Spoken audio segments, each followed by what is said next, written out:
Página, o som permanece, mas a câmera... Alguma coisa que a gente vai te ajudar depois para ver como é que faz. Deixa eu ver.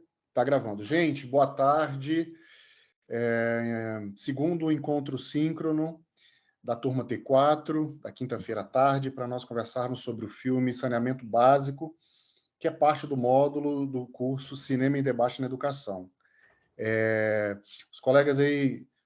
Hein, Margarete, só para te falar, fica tranquila. O importante você estar aí, você pode falar, e aí depois a gente te ajuda nesse sentido de você conseguir acessar a plataforma de maneira mais integral, né, aparecendo e tal. Obrigada, professor. Fique tranquila, né? Aqui a gente quer estar junto e colaborar com o melhor tipo de comunicação possível, né?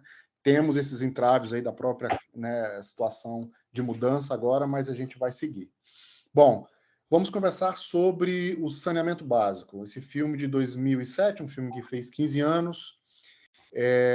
Quando a gente pensa no audiovisual e pensando nos processos da educação, né, todos aqui que atuamos acho que tem colegas aqui dos anos iniciais, ensino médio, enfim, com várias experiências, uma dimensão que eu acho que é importante, enfim, eu aprendi isso com o tempo.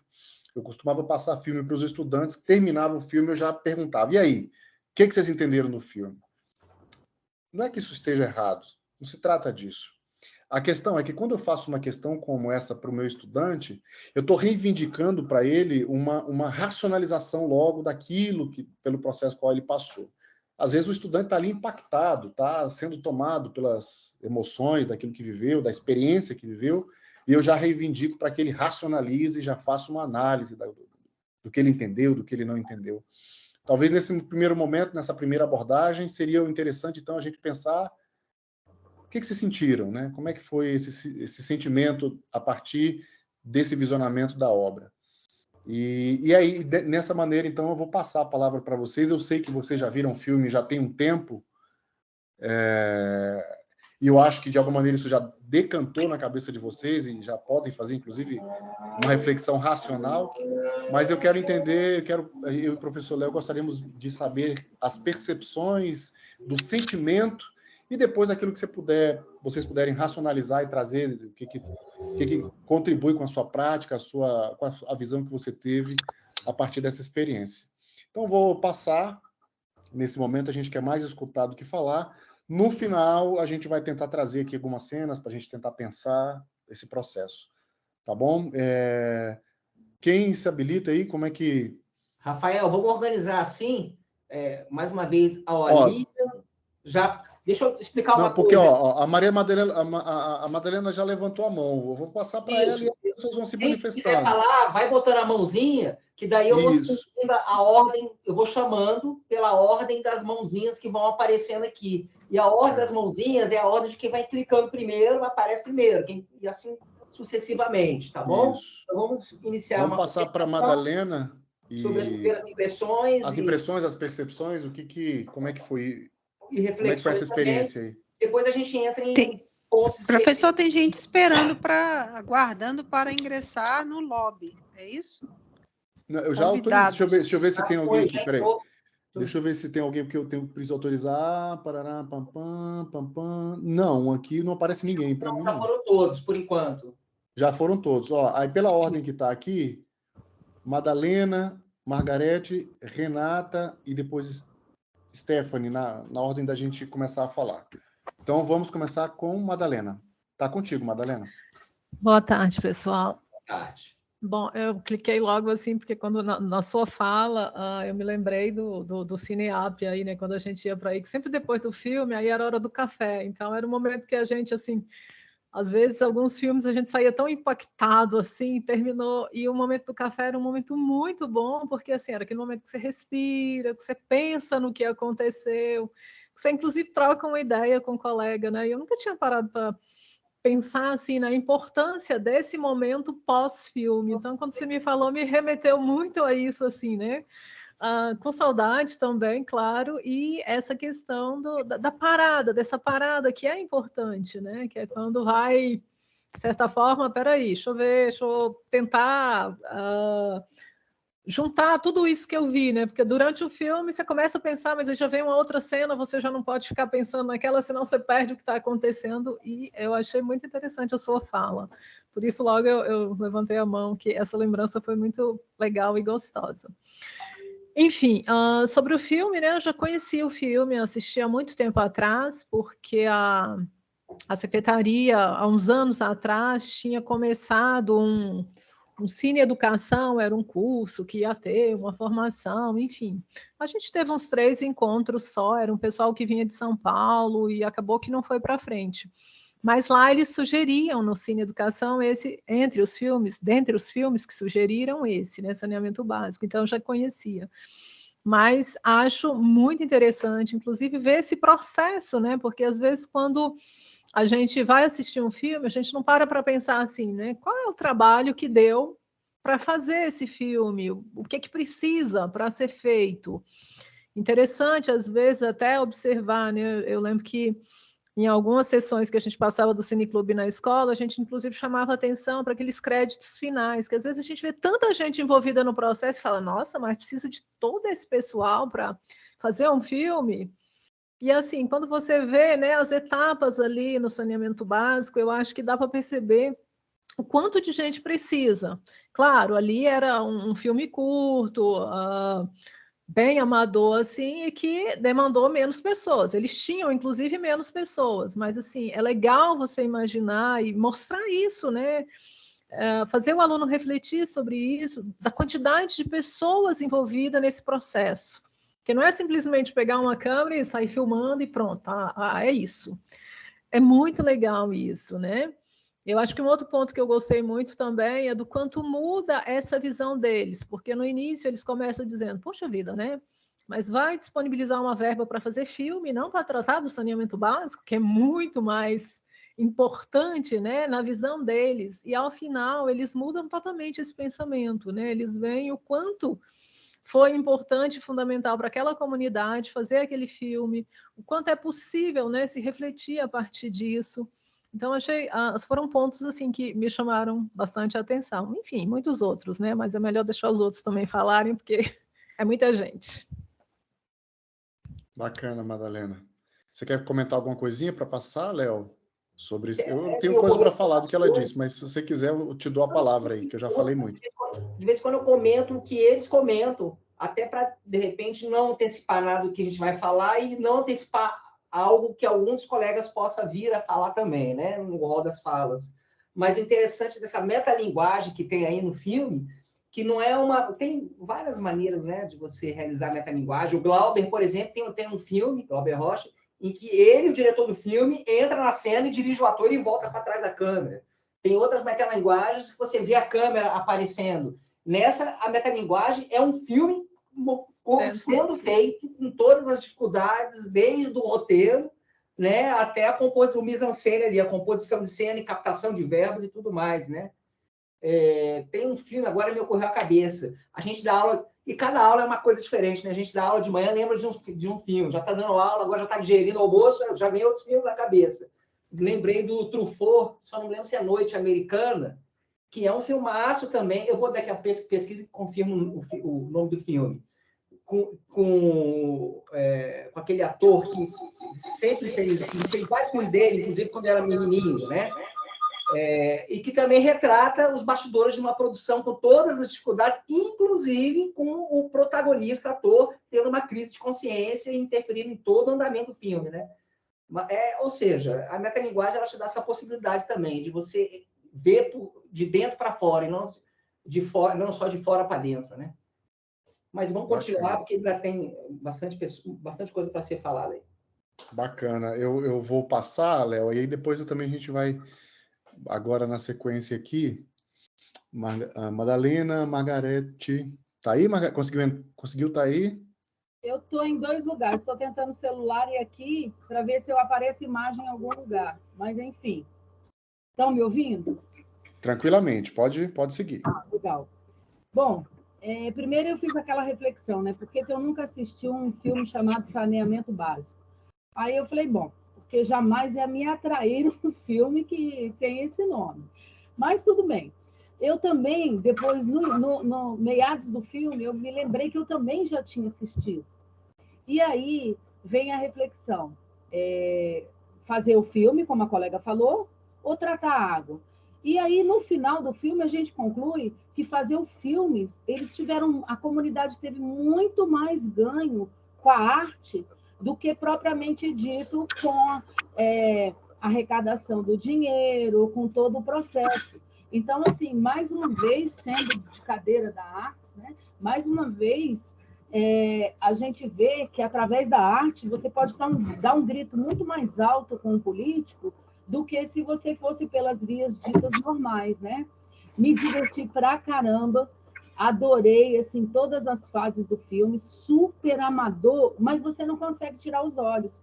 Se você fosse assistir em outro contexto, você ia falar, nossa, mas que saco, toda hora repetindo. Nossa, não tem nem dinheiro para comprar um vestido e vai comprar outro vestido para rasgar e tudo. Então, assim, eu me diverti muito, porque as indagações dos atores te arremetia não só ao filme, mas a outras reflexões que você faz na sua vida, no dia a dia. E vi também assim, sensacional, mas eu vi um furo também, eu não sei se vocês viram, uma criança com o Zippo para acender uma comunidade paupérrima, né? E o garotinho com um isqueiro carérrimo lá para acender o cigarro do ator. Vocês perceberam isso? E será que isso foi proposital? Será que foi? Proposital?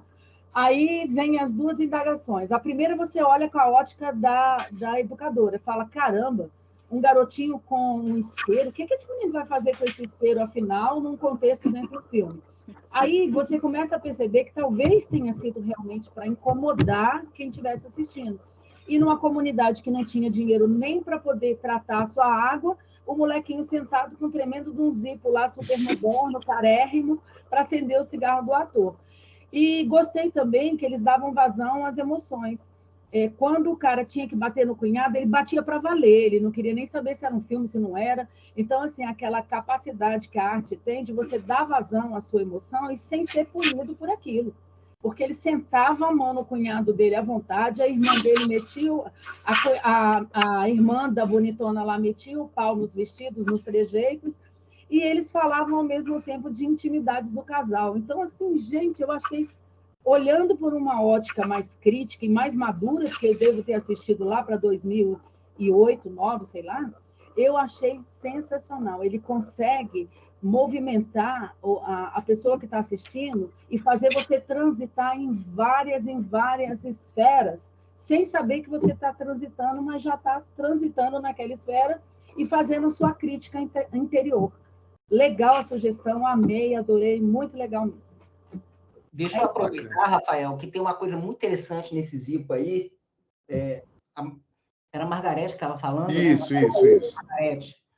E que pode ser realmente uma provocação de algo que perpassa no filme, que é a questão do consumo da cultura de massa, né? E como isso traz atribuições para pessoas de uma cultura de algo que está desconectado com a realidade daquela cultura. Tanto que o filme transita pela questão do herói que salva a mocinha indefesa, do monstro que é o mal que vai devorar as pessoas. Então, está bem claro. Os estereótipos ali de elementos da cultura industrial estão bem claros, né? E você vê situações descontextualizadas, como, por exemplo, me deu um branco, Sileni, né? De vestido vermelho, de gala, dentro de uma floresta, né? Então, até que ponto isso representa uma simulação consumista? Depois a gente vai entrar mais nisso, se der tempo, até trazendo uma cena da cultura de massa, e até que ponto o consumo cego da cultura de massa acaba trazendo práticas que não combinam com a pessoa, com o cidadão daquela realidade, daquele meio, a ponto de você ver uma criança com um isqueiro na mão, né? E outra coisa, uma outra provocação, vocês já repararam que muitas vezes o filme blockbuster apresenta soluções que surgem do nada, sem pé nem cabeça, para dar um desfecho ao roteiro, à trama. Aquele menino aparece do nada ali com o isqueiro pronto para acender um cigarro de um dos personagens principais da história, né? Parece até uma cena meio deslocada do contexto, né? Você tem a sensação que o que é isso? Né? Mas... Tem provocações não só quanto ao fazer, mas quanto ao conteúdo do que se é feito. entre as relações culturais, né? Com certeza, com certeza. Bacana, bacana. E tem eu acho que, só para completar rapidamente, tem essa dimensão também de criticar esses processos, vamos dizer, hegemônicos de indústria, né? Da indústria cultural, de produção, entendeu? Isso aí que você falou, Léo, e que elas as colegas falaram, porque quando a gente pensa, por exemplo, que... Então, quer dizer, o cinema é uma coisa, o fazer é uma coisa que deve estar distante das pessoas, assim, é quase como uma coisa impossível. Esse filme questiona exatamente isso, né? Traz esse questionamento. O cinema, acho que pode ser feito por qualquer pessoa, né? À sua maneira, ao seu jeito. E eu acho que traz uma coisa muito legal nesse sentido. A gente vai desdobrar isso com relação à sala de aula mais adiante. Mas eu não vou me alongar muito, porque eu quero passar na sequência... Renata. Madalena? Não, Madalena acabou de falar, agora Renata. Renata. Tá contigo, Renata. Então, eu também já tinha assistido esse filme, né, 2 vezes antes, assisti pela 3ª vez, fui tentar entender o porquê vocês escolheram esse filme. Eu cheguei na conclusão que era porque estava mexendo com edição, né? Então é uma visão diferente de como, enfim, como editar, né? Como eles chegaram àquele momento, porque parece que quando a gente começa a fazer um filme, o filme que eu fiz foi na universidade, eu pensei igualzinho a eles. Eu falei, eu não sei como editar, então eu vou ter que gravar certinho e vou ter que cortar exatamente aqui onde que eu vou continuar, e eu tive que fazer o filme exatamente na sequência, porque eu não tive como editar, né? Não tive nem como colocar som, foi muito doido. Então, os mesmos processos que eles passaram, eu também passei. Eu achei engraçado isso, muito interessante. E você gravou na sequência, assim? Foi engraçado. Foi até a história da Moura Torta, não sei se vocês conhecem essa história. Aí eu fiz uma adaptação, nem tenho mais esse filme, né? Aí fiz uma adaptação da história, porque a professora queria um reconto, tá? Eu falei, vou fazer um filme, aí fiz tudo daquele jeitinho que eles fizeram. Então, passei pelos mesmos problemas. Problema de falta de ator, problema de luz, problema de local de filmagem, que eu tive que pedir permissão, que era na biblioteca da UNB. Então, enfim, todos esses processos a gente passa mesmo quando não tem esse conhecimento prévio de edição, né? Você viu que eles também no filme caíram na mesma armadilha. Edição? Que edição? Não vai editar? Como assim, né? Achei interessante também o autor, né? A gente assiste filme, eu, por exemplo, eu não sei vocês, mas eu assisto, eu não fico muito ligado quem é o autor, quem é que escritor, quem é... Eu não fico muito. A gente sabe bem do Spielberg e tal, e do George Lucas e ponto. Eu não fico, quem é então? Aí vocês foram falar que é do Jorge Furtado. Aí depois eu já tinha assistido, né, a Ilha das Flores várias vezes, né? E aí também assisti a sugestão do Leonardo, né, do sanduíche, que também é muito legal, também gostei bastante. Eu gostei desse filme, a parte que eu mais gosto é a parte da Silene Seagal, né? Olha quem vem lá! Gente, eu choro de rir toda vez, as 3 vezes eu ri do mesmo jeito, né? Então foi isso, essa é a minha observação. Não é tão técnica e bonita como a de vocês, mas enfim, é a minha observação. Mas é isso que você traz é muito importante, porque a gente tem gente que costuma dizer que o filme ele acontece depois que você senta e edita, né? Que na verdade tem 3 filmes. Tem um filme que você pensa, tem um filme que você filma e tem um filme que você edita. E aí dizem que quão mais próximo eles forem, teoricamente você chegou mais perto do seu objetivo, né? Então mais próximo que está no papel apareceu na tela, entre aspas, aqui vou colocar bem entre aspas, você chegou no seu objetivo.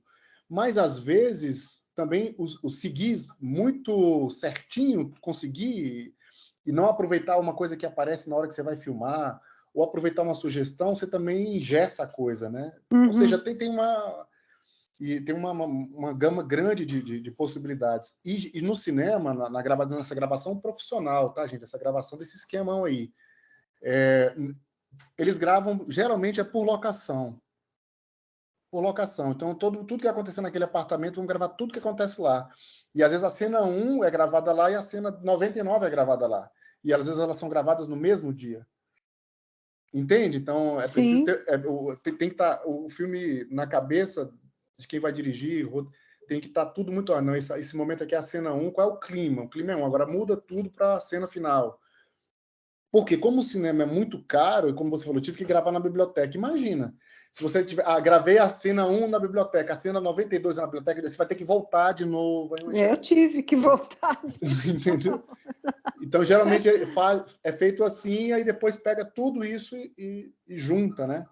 E com os nossos estudantes, está aí uma questão para quando a gente vai mediar esse processo com os estudantes, eles querem fazer alguma coisa, saber disso, que não precisa gravar em sequência, já é uma boa mediação que o professor pode fazer. Eles não sabiam, né? E eles né? Não sabiam. No filme, eles não sabiam. Né? Eles Agora, estavam gravando. Na sequência, ó, gente, vocês querem gravar dentro da escola, no pátio tal, depois vai para a quadra. Tá, mas vamos ver como é que seria melhor para produzir isso, né? Tá aí um direcionamento, uma mediação importante que o professor, já tendo esse conhecimento que você está falando aí, Renata, já contribui muito. Né? E o filme tem uma cena emblemática para isso, que é justamente a do cientista, o Paulo José, né? Que teve que voltar, né? Ele pergunta, vocês estão gravando na ordem, né? Depois corta. E ele, que aparentemente era o que menos tinha experiência, dá uma dica com mais experiência. Vocês vão montar, né? Estão montando esse filme, por que vocês estão gravando tudo na sequência? Agora, interessante... Montar? O que é montar? Ela pergunta, o que montar? Montar agora, aqui. Aí que entra, inclusive, também a importância. É claro que a gente pode fazer uma adaptação para a nossa realidade, mas para uma produção financiada, né? Que entra a importância da equipe de produção, porque a equipe de produção ela vai ler o roteiro e ela vai começar a organizar os sets próximos, até estudo de previsão de tempo, em cena de céu aberto. Se você mobiliza uma equipe com equipamentos caríssimos, aí você chega lá e começa a chover. E aí, como é que fica? E mesmo, Léo, em produções que não tenham dinheiro, imagine isso com nossos estudantes. E, na verdade, quando a gente vai ter experiência com eles mesmos já escolhem as funções, né? É uma coisa que a gente quer falar depois também. Não, então, aqueles que já se arvoram, você vê que vai querer conduzir, produzir, o outro vai querer ficar operando a câmera, o outro vai querer... E é muito legal esse processo de trabalho em conjunto, né? A prática do audiovisual criativo na sala de aula é um bom processo de trabalho em grupo, né? De criação coletiva e tal. E aí, por exemplo, aquele estudante ou aquela estudante que já tem uma organização mental forte e já, não, gente, a gente vai gravar aqui primeiro, porque depois... E aí, cada um tem uma característica, né? É muito legal que a gente conhece muito a característica do processo de trabalho de cada estudante quando eles vão fazer um filme, né? Por exemplo, você quer fazer um traveling, que é uma cena de movimento, e você descobre que você vai conseguir um carrinho de improviso, até um carrinho de mercado, seja lá o que for, só no dia X e Y. Então, você já tem que sentar com a produção antecipadamente, organizar a equipe que vai filmar no dia, os atores que vão atuar no dia, para que seja o dia em que os 2 dias que você vai ter acesso àquele equipamento Y ou X. Então, e essa organização para os estudantes, gente, é um processo de aprendizado para a vida. Para a vida. Para além do conteúdo, para a vida, para se organizar, para trabalhar em conjunto. É muito, muito, muito bacana isso. Só para fechar e passar a palavra, a não ser que... Deixa eu ver a ordem aqui, depois da Renata, Stephanie. Stephanie, me lembrei de um detalhe interessante que eu até estudei na minha pós, que é a cena do homem que copiava do mesmo diretor. Do Jorge Furtado. Do Jorge Furtado. Tem uma cena extremamente trabalhosa, inclusive eu vi isso na disciplina de produção executiva, a disciplina se chama produção executiva, em que o personagem está correndo na ponte, aí tem uma sincronia em que a ponte começa a abrir, o carro tem que parar, você imagina o trabalho, tem que parar o trânsito, aí, lendo os bastidores, eles tiveram que parar o trânsito, avisar as pessoas e tudo mais. A cena, ela demorou, só essa cena, sincronizar o tempo da ponte levantar, abaixar, com o personagem correndo, o carro parando, só essa cena demorou 1 ano para ser produzida. Só essa cena. Você vê como é que é, né? É claro que a gente está dando um exemplo de algo profissional avançado, mas tudo requer uma produção, até uma pequena cena mais simples. Produção é essência para que você consiga alcançar o máximo possível aquilo que você está idealizando. E não tenha um contratempo, né? Também. Isso é incrível, e daí a vontade ajuda, porque você não precisa filmar tudo na ordem. E fazer isso com os meninos, né? De uma coisa até mais simples, essa orquestração é um processo de imersão num processo de criação e aprendizagem incrível. Eu vou passar para a Stephanie, que ela é a próxima aqui. Está contigo, Stephanie. Olá, pessoal, boa tarde. Boa tarde. Eu nunca tinha assistido esse filme, né? Eu vejo que muitos colegas já tinham visto. E eu já vi outros do Jorge Furtado, né? Meu Tio Matam Cara, Homem que Copiava, mas eu não conhecia esse filme e eu achei divertidíssimo. Eu fiquei vendo, falei, gente, um filme sobre saneamento básico, o que será que a gente vai ter que falar sobre isso depois? Mas é muito legal. E foi diferente para mim, porque eu falei, não, como eu vou ter que falar sobre esse filme depois, eu tenho que escrever, eu fui assistindo e anotei algumas coisas, né, e tudo. Eu falei, não, vou prestar bastante atenção no que está acontecendo. E eu achei muito engraçada. A cena da Selene Seagal, eu falei, gente, é muito bom isso aqui. E os atores são muito bons, né, o elenco. Mas eu fiquei rindo daquela parte que eles têm que fazer um filme de ficção, né? A servidora lá explica, fala, ó, tem que ser ficção. Aí eles, mas o que é ficção? Ah, é ficção científica, tem que ter monstro. Eu falei, gente, é engraçado porque para mim é um negócio muito lógico. É uma ficção, uma história inventada, né? Não vai ser um documentário. E eles ficam naquela loucura aí da definição do dicionário, né? Eu falei, gente, mas é simples. E eles estão complicando a parte mais simples. É só inventar uma história. Então, eu achei muito divertido. Realmente, esse jogo que fica fazendo com quem está assistindo, né? Você fica assim, mas como é que eles não sabem disso? Como é que eles não sabem que dá para cortar um filme? Precisa o senhor mais velho lá falar, não, gente, corta isso aí. Então, eu gostei muito. E eu fiquei muito pensativa nessa cena do isqueiro também, né? Eu falei, meu Deus, por que essa criança tem um isqueiro? O que esse menino estava É uma fazendo? cena meio fora do lugar, parece ser fora do lugar. Né? Nonsense, né? Uhum. Isso, eu nem me atentei tanto a ser um isqueiro caríssimo. Eu só fiquei assim, por que a criança tem um isqueiro? O que esse menino estava fazendo? E no final de tudo, né? Porque tem aquela cena lá da Silene no banho, né? Tirando a roupa. Eu falei, gente, isso vai dar muito errado. O pessoal vai ficar louco. É numa escola, né? Que eles estão passando, tem um monte de... Ai, não, todo mundo adora. Eu falei, então... O que está acontecendo aqui, né? Porque eu fiquei desesperada. Eu falei, meu Deus, eles vão pôr isso no final do filme, isso vai dar tão errado. Eles não vão conseguir essa verba. E não, o filme é ovacionado. Aí acho que é uma irmã que fala assim, né? Nossa, não tem aquelas baboseiras educacionais, eu adorei. A pedagoga fala isso, né? Alguém assim do ramo da educação. Agora, veja bem, a gente já associa isqueiro com cigarro, nem sempre. E eu já fui uma criança que adorava botar fogo nas coisas, e botei, já criei confusão. Então, nem sempre a criança, o adolescente está com isqueiro para fumar, pode ser para acender alguma coisa, ficar brincando, né? Uma estripulia aí que a gente não sabe, né? Enfim. É porque eu, como professora de anos iniciais, a gente sempre pensa o pior. Falo, o que esse menino tava... Para onde é que ele ia levar esse isqueiro? O que ele ia fazer? Assim, ele tem umas críticas mesmo no meio. Assim, você está assistindo, você está rindo, está se divertindo, aí ele solta uma cena e você fala, nossa, o que será que ele quis dizer com isso? Tem muita crítica social, né? Essa questão, não tem verba para o saneamento, mas tem para o filme.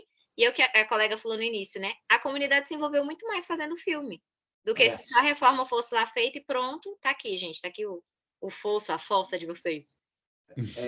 E tem um detalhe aí, acho que a gente pode até deixar, porque o filme muda o eixo, né? A preocupação no começo é o saneamento, depois a preocupação é o filme.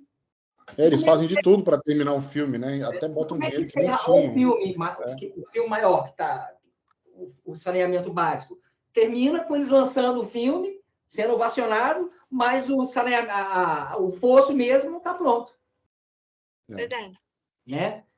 Agora, só completando, tem uma coisa muito interessante desse lance da ficção, porque isso aí é uma discussão entre teóricos do cinema. Vou dar mesmo. Mas não vamos entrar nisso, que eu vou falar sobre isso, Léo. Vou trazer uma cena sobre isso. Eu vou trazer eu separei, inclusive, uma cena e como é que isso foi até filmado. Isso é uma discussão filosófica. E essa discussão aqui da ficção, não sei o quê, a gente vai conversar até em outros filmes depois, porque a gente vai trabalhar com filmes, outros filmes, porque esse filme, ele está dentro daquilo que a gente leu naquele primeiro texto lá. Ele de alguma maneira, ele está alinhado a essa ideia das narrativas mais clássicas, né? Ele não... Embora tenha alguma cena como essa do isqueiro que tem um certo estranhamento, ele é um filme que segue uma narrativa de contar uma história com os personagens, parará. Tem uma lógica, vamos dizer assim, mais palatável. E o cinema hoje já tem outras possibilidades de narrativa, né? E a gente vai trabalhar com filmes que, de alguma maneira, tentam dialogar com essa... O que é ficção? Né? No sentido... Resumindo, documentário é a realidade? Uma pergunta, não precisamos responder. Vamos conversar disso na sequência. Na sequência desse encontro, não. Para diante do curso. Né? Hoje tem outras coisas para a gente conversar de possibilidades de narrativa e tal. Mas é interessante tudo isso aí que você que você traz, porque Vou deixar só uma provocação, ainda mais puxando a brasa para o meu lado, que sou formado em filosofia, afinal de contas, o que é a realidade, né? Até a realidade é uma somatória de ficções. O que é realidade, né? Pois é, o conceito da realidade do real. É uma somatória de realidades. Nós vamos trazer um filme, e a gente não vai nem falar o nome para vocês já não assistirem, mas ele brinca com essas questões. Você fica... E é fantástico. Meu Deus, o que é isso? Teve uma frase até que eu anotei no final, que depois que todo mundo é ovacionada, a Silene tá aquele sucesso, né? Que ela fala assim, não, eu tô recebendo muitas propostas, até de trabalho. Aí eu falei, Silene. Falei, gente, eu vou na assim, então até de trabalho. Que propostas que ela tá recebendo? Então, de vez em quando no filme tinha isso, né? Você tava assistindo ali tranquila, aí vinha uma frase dessa e falar, então deixa eu refletir aqui um pouco. Mas eu achei genial, assim, muito legal mesmo. E o que eu acho que você está falando da crítica social, é possível fazer crítica social com humor. Uhum. Eu acho que isso que é legal a gente pensar, porque tem que ser chato, toda vez ser aquela coisa... Eu posso fazer fazer você rir, mas lá no fundo aquilo vai te fazer, né, pensar, enfim. Isso que é um mérito grande desse filme. Mas bacana, Stephanie. Eu vou seguir aqui, beleza, gente? Beleza, agora é a Flávia. Flávia, tá contigo, Flavinha. Flávia? Ela tá abrindo aí. Já abriu o áudio. Tá. Tá nos ouvindo, Flávia? Eu acho que Sim. o áudio dela... Tá. Pode falar. Pode falar, tá contigo. Vocês estão me escutando? Sim. Uhum. Ok. Nossa, achei que não estava ativado aqui. Estava procurando e não saía. Oi, gente, boa tarde. Tô escutando, boa tarde. Agora você apareceu. Beleza. Tá travando um pouco. Isso, tá travando um pouquinho. Eu já tinha visto também uma vez, assim... Não, infelizmente não foi no cinema, foi depois. E eu lembro que me causou muita estranheza, assim. Eu lembro que eu fiquei muito incomodada com o filme. Mas eu lembro que na época eu não tive a oportunidade de ser provocada de fazer essas reflexões.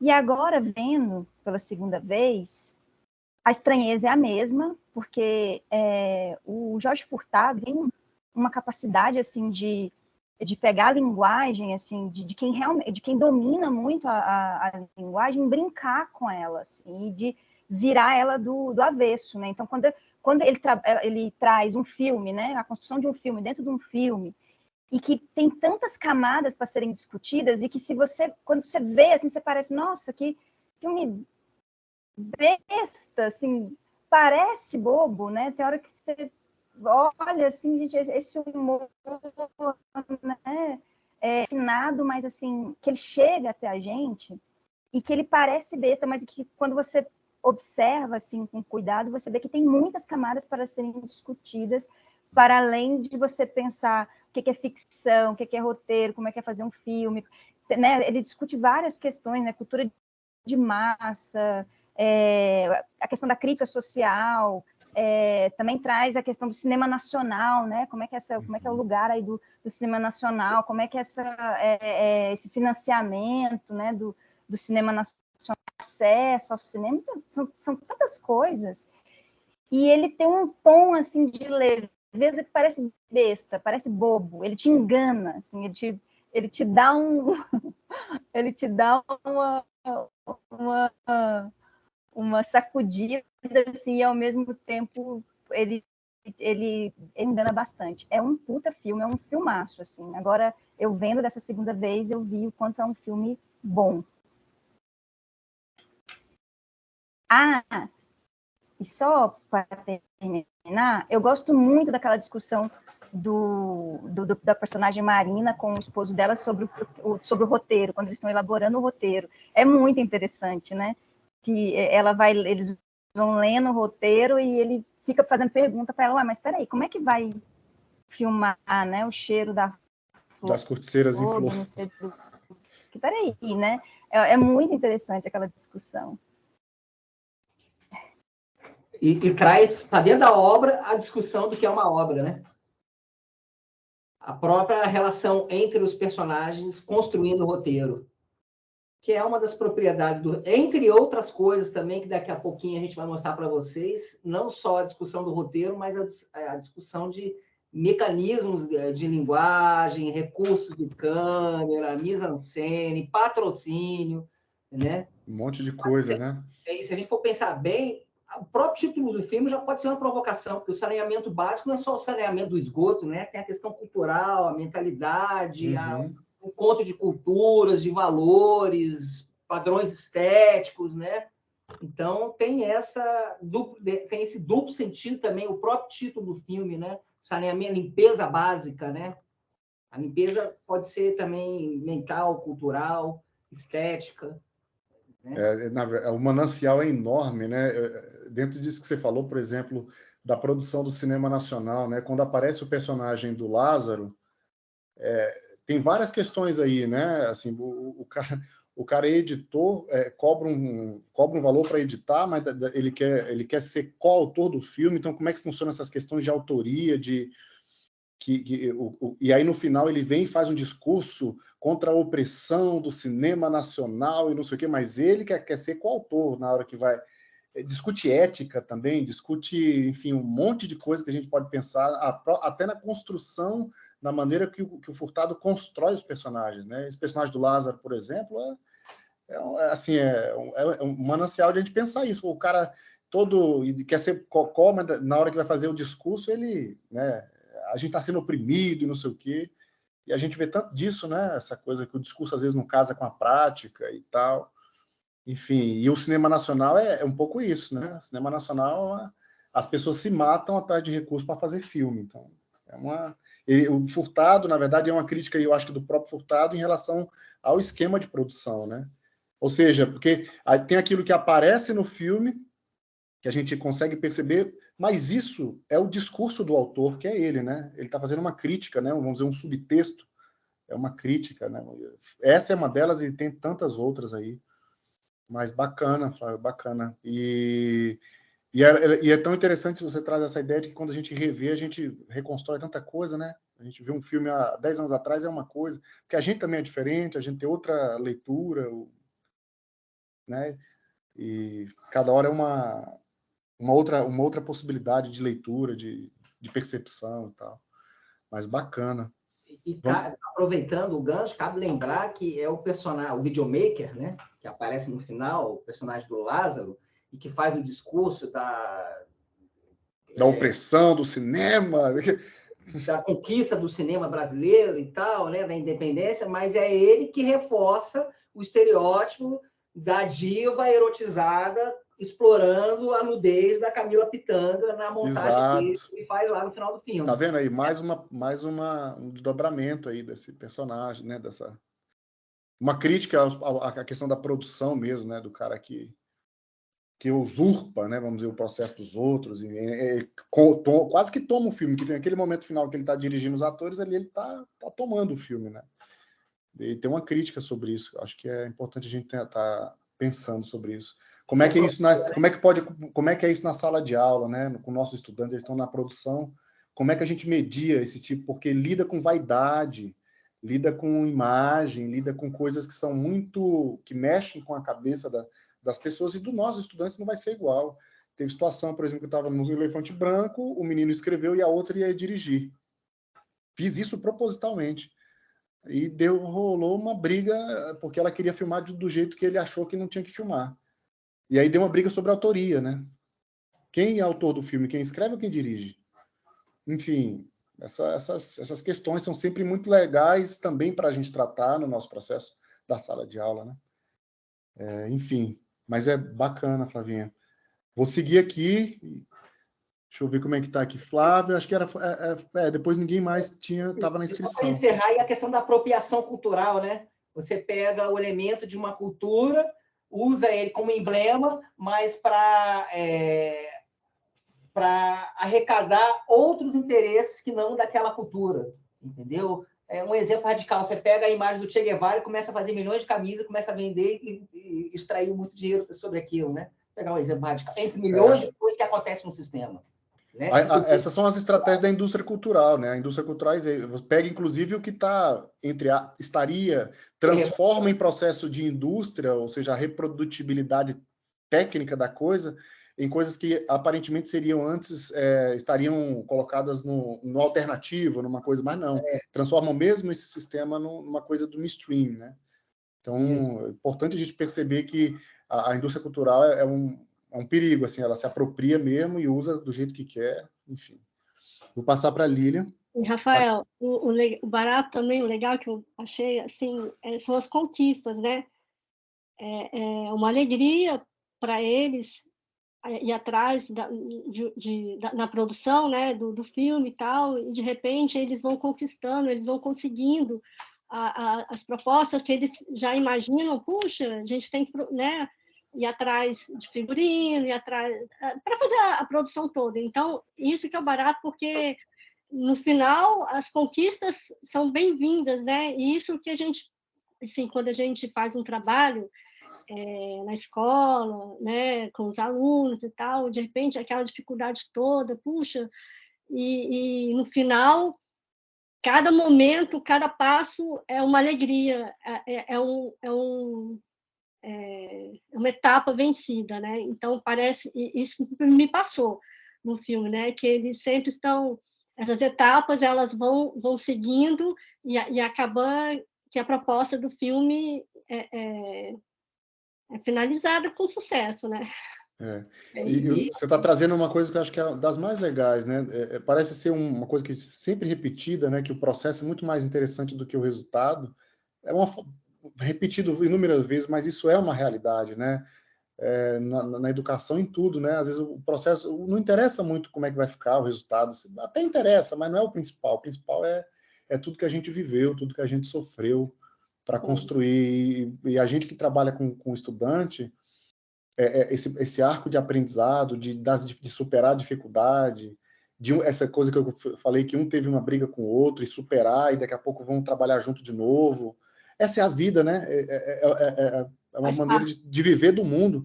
É uma preparação para eles, inclusive, para estar no mundo, para viver, porque a vida é essa, né? Então, o filme é exatamente isso, ele traz essa ideia do processo, né? Das etapas que você está chamando aí e tudo. Uhum. Inclusive... deve ter outros termos, né? Não, mas é etapa mesmo, é uma etapa de produção que a gente poderia chamar assim, né? Vamos dizer, escrever, depois filmar, depois editar, né? Vamos pensar nessas 3 etapas que são as principais, assim, as grandes, né? Inclusive, um dos aspectos do arco narrativo, se a gente for observar bem, do filme, é que eles começam na preocupação de levantar fundos para construir a fossa ou o fosso, né? E depois acabam desembolsando dinheiro para terminar o filme. Inclusive, o personagem de Wagner Moura vende aquela moto de estimação para poder, agora não lembro se é comprar o vestido, para poder produzir alguma cena do filme. Não sei se vocês estão lembrados que ele pega uma moto... não, aquilo ali foi uma prova de amor daquelas. Aquela ali foi... Tira o pano e leva para o vendedor, né? Tá aparecendo agora, hein? Tá aparecendo agora. É uma mudança do personagem, né? Ele é como se ele tivesse virado uma chave ali e tudo. Mas é isso mesmo. Deixa eu seguir aqui. Como é que tá, Lilian? Olha, a última, quem quiser falando, vai botando a mãozinha, que facilita a gente fazer o controle da ordem aqui, vai chamando as pessoas. Isso. A Flávia já falou, a Lilian falou agora. Quem mais quer falar? Alguém? O Aparecido queria falar também. A gente quer saber as impressões de vocês, as reflexões. Gente, aquela parte que ela fala assim, depois que eles assistem, ela fala, tá horrível, tá horrível, tá horrível. Eu acho que todo mundo tem essa sensação, né? Quando termina qualquer tipo de trabalho, você fala, tá horrível. Eu adoro demais, eu choro de rir aquela parte. Muito Não, porque eles estão comemorando e a cara dela é hilária, assim, gente, mas tá muito ruim. É incrível tá como muito... né? Situações... E ali é onde tem outra virada do filme, que é a virada aí que eles vão buscar o menino para editar e tal. existe um crescimento desse processo, um aprendizado, né? Isso é muito, muito bacana, assim, de acompanhar. Mas acho que agora tem pessoas inscritas aqui, Léo, como é que tá? É o Aparecido que está aqui na... A Madalena e a Flávia já falaram, agora o Aparecido. Pode ir lá, Aparecido, está contigo. Vocês gentilmente me intimaram a falar, né? Eu poderia... não tem nada para dizer, não. Você já falar, é um argumento muito bom. Não, tudo que tinha para você falar, vocês já falaram, não me sobrou mais nada para falar. Hein? Então, não acrescento mais nada. A minha primeira impressão foi de surpresa, né? Com quão agradável é o filme. O filme é agradável de se ver, né? É o filme que tem aquele cast ali, não podia ser ruim, né? São atores de reconhecido talento que a gente gosta de ver por aí em diversos tipos de trabalho, né?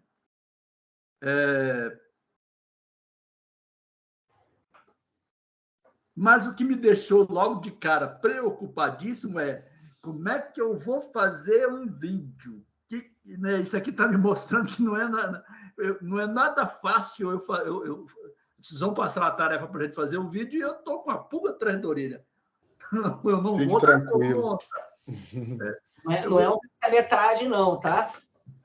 E nem precisa criar um monstro com todas os figurinhas. Não, pode ter monstro. Se ele quiser. Não é obrigado a ter monstro, o vestido vermelho.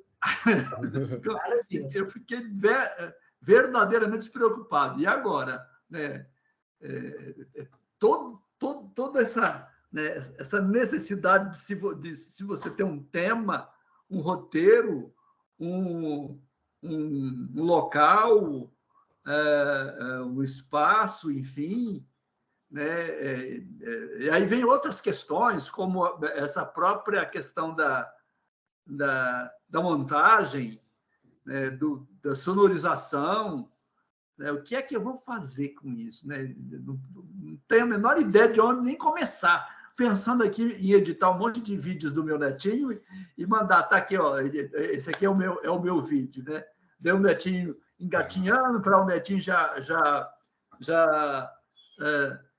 comendo chocolate no dia da Páscoa, já grandinho, enfim, sem saber exatamente o que fazer. Eu poderia ter pegado o armário que eu estou construindo aqui do osso, para agora ele acabar, como é que ele ficou bonitinho, era todo o processo, mas não fiz, passou batido.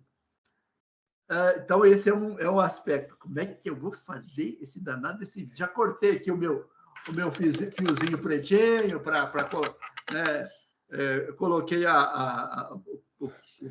para captar o áudio. Para captar o áudio, está tudo aqui. Você fez essa lapela? Isso. Mas... E o resto? Esse aqui foi facílimo, era só cortar e colar, foi facílimo. E o resto? Olha, pode ser mais simples. Mas olha só o fato de você pensar e como você virar aí para a gente aqui e falar como é que eu vou fazer isso? O que é que eu vou falar? Sobre o que eu vou falar? Como é que eu vou fazer isso? Imagina isso, Aparecido, o valor disso para os nossos estudantes, por exemplo. Só o fato de você estar pensando e como elaborar, você já está dentro de um processo. E como eu bem disse ainda há pouco, o mais importante não é o filme que vai ficar, qual for que você vai fazer, a brincadeira, enfim. É viver esse processo. E passar por isso. E os nossos estudantes é a mesma coisa. Isso é o mais importante. O que vai ficar pode ser legal de um jeito ou menos de outro, não importa. Mas só o fato de te fazer... E esse é o processo que a gente deve fazer e induzir nos nossos estudantes, deixarem eles com sempre essa ideia que você falou, que eu acho muito legal para a educação. A pulga atrás da orelha é uma coisa muito legal na educação, porque a gente está sempre atento, né? E a educação está chata por quê? Porque às vezes as coisas estão todas dadas, aquilo que não está dado e que me faz pensar e elaborar, o que eu não sei é onde eu tenho espaço para aprender, onde eu tenho espaço para seguir adiante, né? Então, é isso. Desafio. Vamos junto. Você tem um desafio, comece a desenrolar ele. Nem que lá pelo meio dele, no final, você fala, ficou uma merda. Mas, né? Tem gente que faz um filme sobre um grão de areia. Tem filme que o cara faz um filme sobre uma formiguinha. E não importa. É um até sem imagem, Aparecido. É tudo tela preta o tempo inteiro. Tem um filme cego recebendo as pessoas na calçada. Aí o Léo vai contando os filmes que a gente vai passar aqui. Né? Pô, tu tá de sacanagem, né, Léo? O Segue... Não vamos passar, não. Mas assim, tem um filme, pra vocês terem uma ideia. Olha a ideia que o cara teve. Ele grava um áudio e pega uma tela preta e tem um áudio. E você, tá, mas cadê a imagem disso? E ele é como se fosse subjetivamente um cego que está ali pedindo esmola. Então, é exatamente esse processo. A visão do cego. É a visão. Esse processo de estar pensando e maquinando que é o legal. E você tá nisso, isso é muito legal, cara. E Aparecido, e quem cria a visão do cego é o espectador. Ainda tem essa. Agora, nada impede, viu, Rafael? Porque isso aí já é revelado com 2 segundos de filme. É verdade. 2 segundos já sabe que é um cego que é um cego. Reconhecendo as pessoas. É porque eu fico imaginando, porque aqui nós temos a galera que vai ver um filme desse assim, meu Deus, mas o que é isso que eles estão trazendo para a gente assistir aqui? Pelo amor de Deus. Então pode ser que não, mas é legal como provocação aquele filme. Agora, Aparecido, você pode usar a criatividade para fazer algo mais tecnicamente simples do que você imagina e riquíssimo de conteúdo. Você pode pegar um professor que seja mais próximo, professor. Vou dar um exemplo, não quer dizer que tem que ser assim, só para você ver como é que muitas vezes pode ser algo mais simples e que pode trazer a riqueza. Qual filme nacional o senhor gostaria de passar numa sala de aula? Aí o professor vai responder, é esse, por isso, assim, assado. Aí chama um aluno para conversar com o professor sobre esse filme, filma os dois um pouquinho aqui, com o celular um pouquinho de um lado, depois, se você souber montar com o KineMaster que a gente vai ensinar na presencial, aí já faz uma montagenzinha de 40 segundos, pronto. Já tem um negocinho na tua mão. Captei a vossa mensagem, amado mestre. É isso. As possibilidades estão aí, inúmeras, né? A gente vai no dia da prática, a gente vai falar um pouquinho sobre captação de imagem, entrevista, por exemplo. Como é que a gente pode pensar a captação de imagem e som numa entrevista? Por exemplo, que é isso que o Léo está dizendo. Coisas práticas, assim, funcionais, né, para trabalhar no dia a dia e como é que você pode trabalhar isso com o estudante e tal. Mas é isso. E, por exemplo, Aparecido, vamos supor que você preparou uma sala lá na escola, com um celular apoiado, nem tripé você tem, porque um tripézinho e uma pecinha desse tamanho, você já consegue encaixar o celular na pecinha e deixar o celular parado aqui fixo na altura para filmar. Vamos supor que você apoiou no móvel ali, deu o REC, e está esperando os convidados chegarem, o professor mais um aluno, e já o REC já está ligado. Você pode pegar aquele momento off ali de conversa, entendeu? E depois aproveitar alguma coisa para costurar a montagem com o que eles estavam falando, quando sabiam que estava sendo gravado. Então, entendeu? E daí você cria uma brincadeira do off com on. E gera né? E tem muito isso, assim, quando você aponta um celular, uma câmera para uma pessoa e vai falar, vou fazer uma entrevista com você, vamos conversar agora, tudo muda, né? A pessoa já... Porque ninguém é o que é, na verdade, mas quando tem alguma coisa que ela sabe que está sendo captada, parará, existe uma certa alteração desse processo, né? E essa descrição que o Léo está contando, como está acontecendo aqui, você está captando e aquilo está acontecendo, aparecem coisas que não apareceriam num processo de entrevista, por exemplo.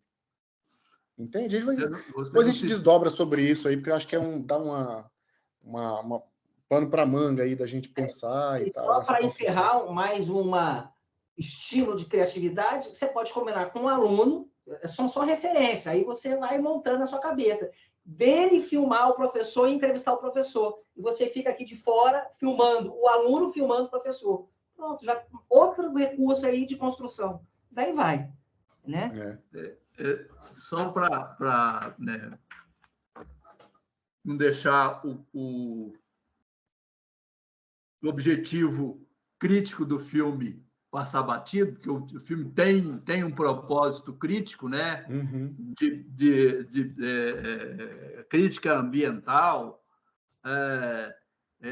crítica com relação à corrupção dentro do nosso modelo político-social, os conflitos de gerações, né? Tudo isso está ali embutido dentro do filme. E a gente traz um paralelo da dificuldade que eles têm para captar recursos, recursos esses que poderiam ser utilizados para o motivo principal, que era saneamento da cidade, a cidade que tem uma fossa de esgoto sanitário a céu aberto, né, e que deveria resolver. Tem o recurso para fazer um filme, mas não tem recurso para fazer o saneamento. Aí a gente vê, no momento, muita crítica, por exemplo, com relação à Lei Rouanet. Né? O que se tem no momento hoje de ataques, né, do grupo que está no poder com relação à Lei Rouanet é um massacre. Mas por muito desconhecimento, né, do como é que funciona. E muita ignorância. E a gente tem a utilização desses recursos da Lei Rouanet, né, por determinado segmento desse grupo que está no poder, para fazer não filmes necessariamente culturais, mas não sei se é a Marinha ou o Exército que vai pegar parcela desses recursos que deveriam ser direcionados para atividades culturais, para fazer filme deles lá. Pode ser argumentado, não, mas quem disse que eles não vão fazer uma atividade cultural, mostrar as coisas da Marinha não seja cultural? Mas são conflitos que a gente tem dentro, né, do nosso mundo, sim. Né, que cabem dentro dessa abordagem que o filme propõe. Se a gente conseguir fazer um paralelo, a gente vai encaixar isso. Poxa, mas né, muitas vezes tem recurso que deveria ser direcionado para determinados objetivos, e esses recursos não são utilizados para esses objetivos, porque esses objetivos não são do nosso interesse. Na verdade, a gente precisa entender que tudo é um jogo de poder, né? De disputa, de forças e tal. A gente precisa ter consciência disso. Sempre, sempre, sempre. Por exemplo, aí no caso do cinema, do filme, esse tipo de filme que vem das indústrias, ou até mesmo esse filme que tem aparato de edital para ser financiado, como é o caso do saneamento básico, ele questiona isso. Esse filme está dentro do esquema.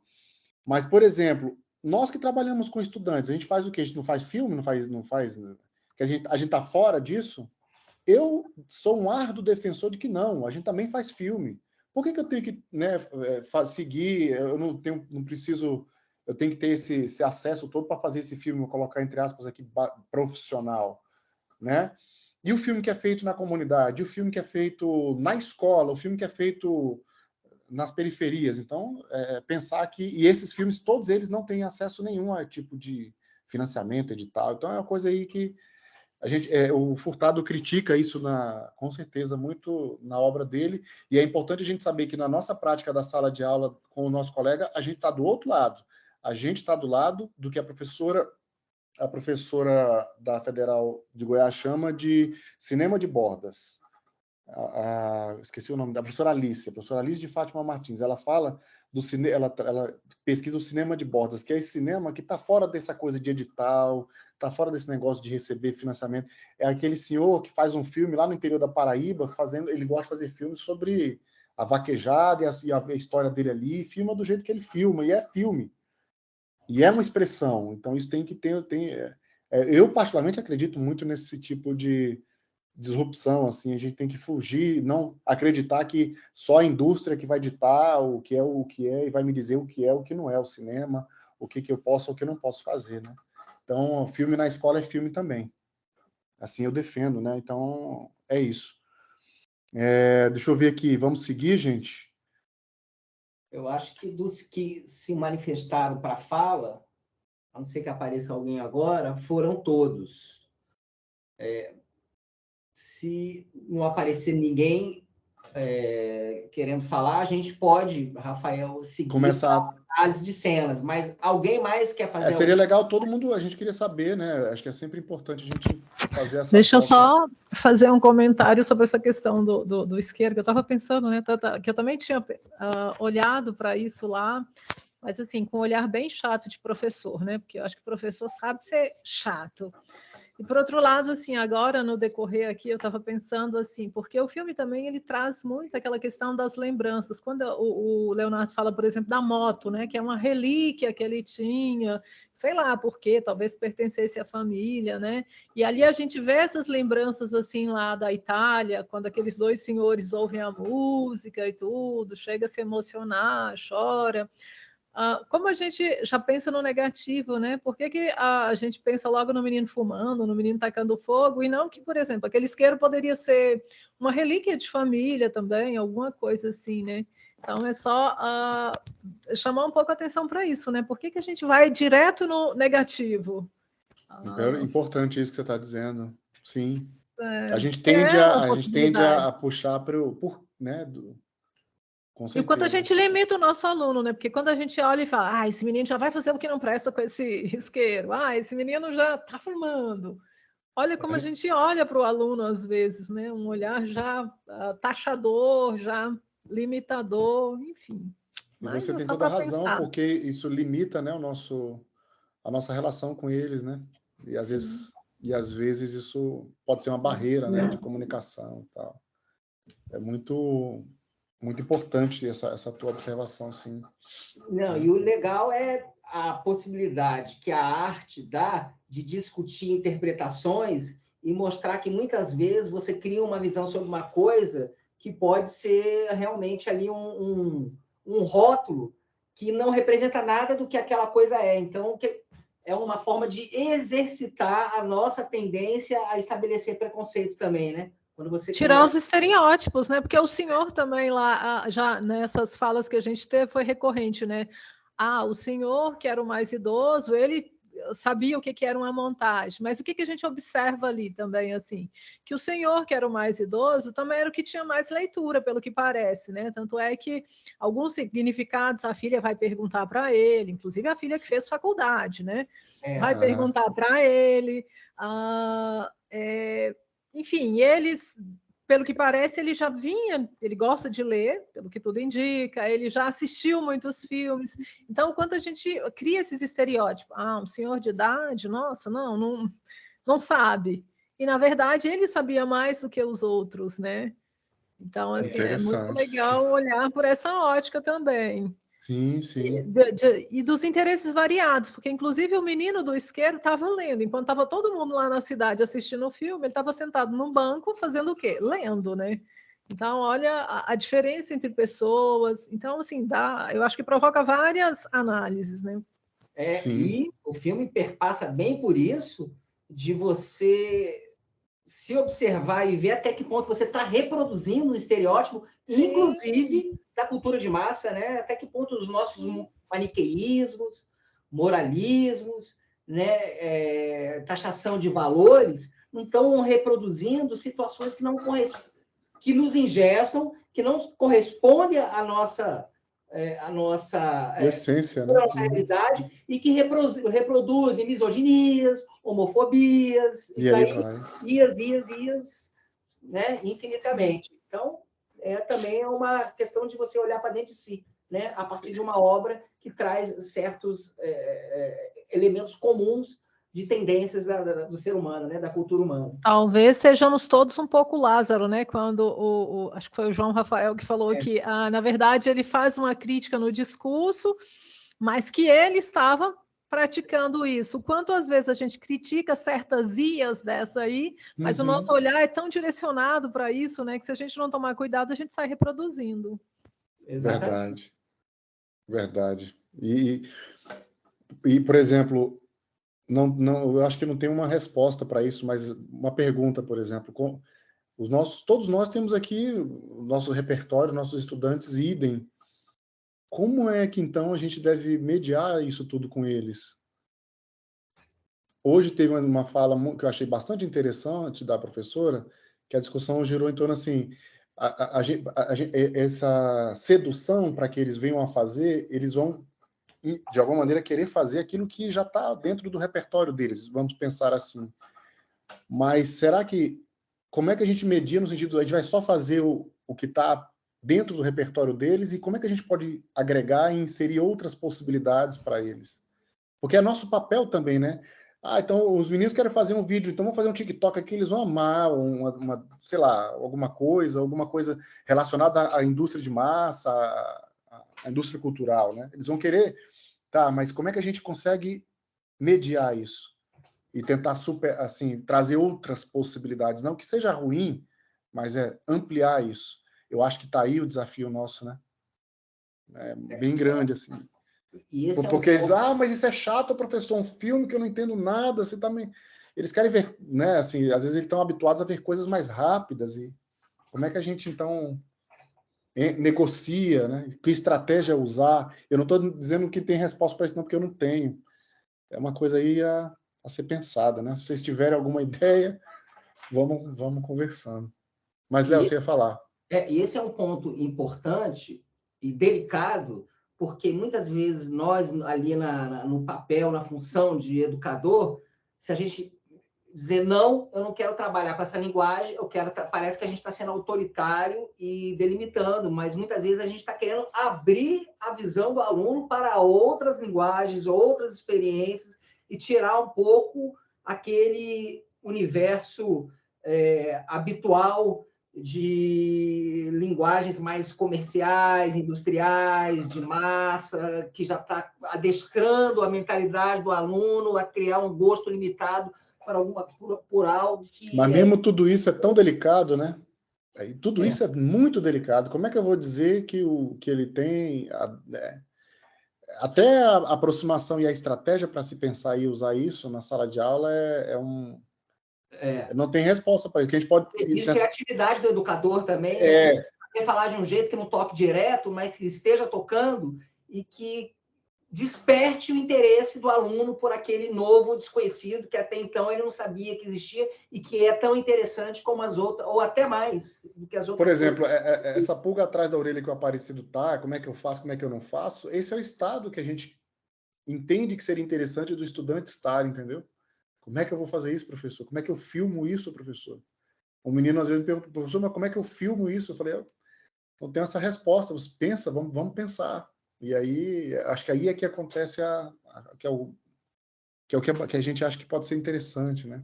Talvez uma saída seja mesclar, né? Assim, não tanto nem 8 e nem 80. Ou seja, se você chega como se você tivesse impondo, né, a sua ideia, você já cria uma barreira. Mas, assim, se você, de repente, dá a possibilidade de... Então, vamos mesclar.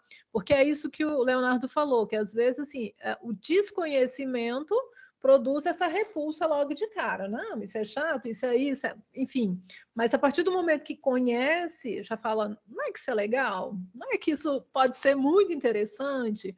Então, talvez um ponto seja nem tanto para um lado nem para o outro, né? A gente tem que tentar levar assim, tá, tudo bem, então vamos dividir isso aí, e aí o conhecimento vai chegando, e eu acho que o interesse também chega, né? Porque aquilo que você conhece, de repente você descobre que é super legal.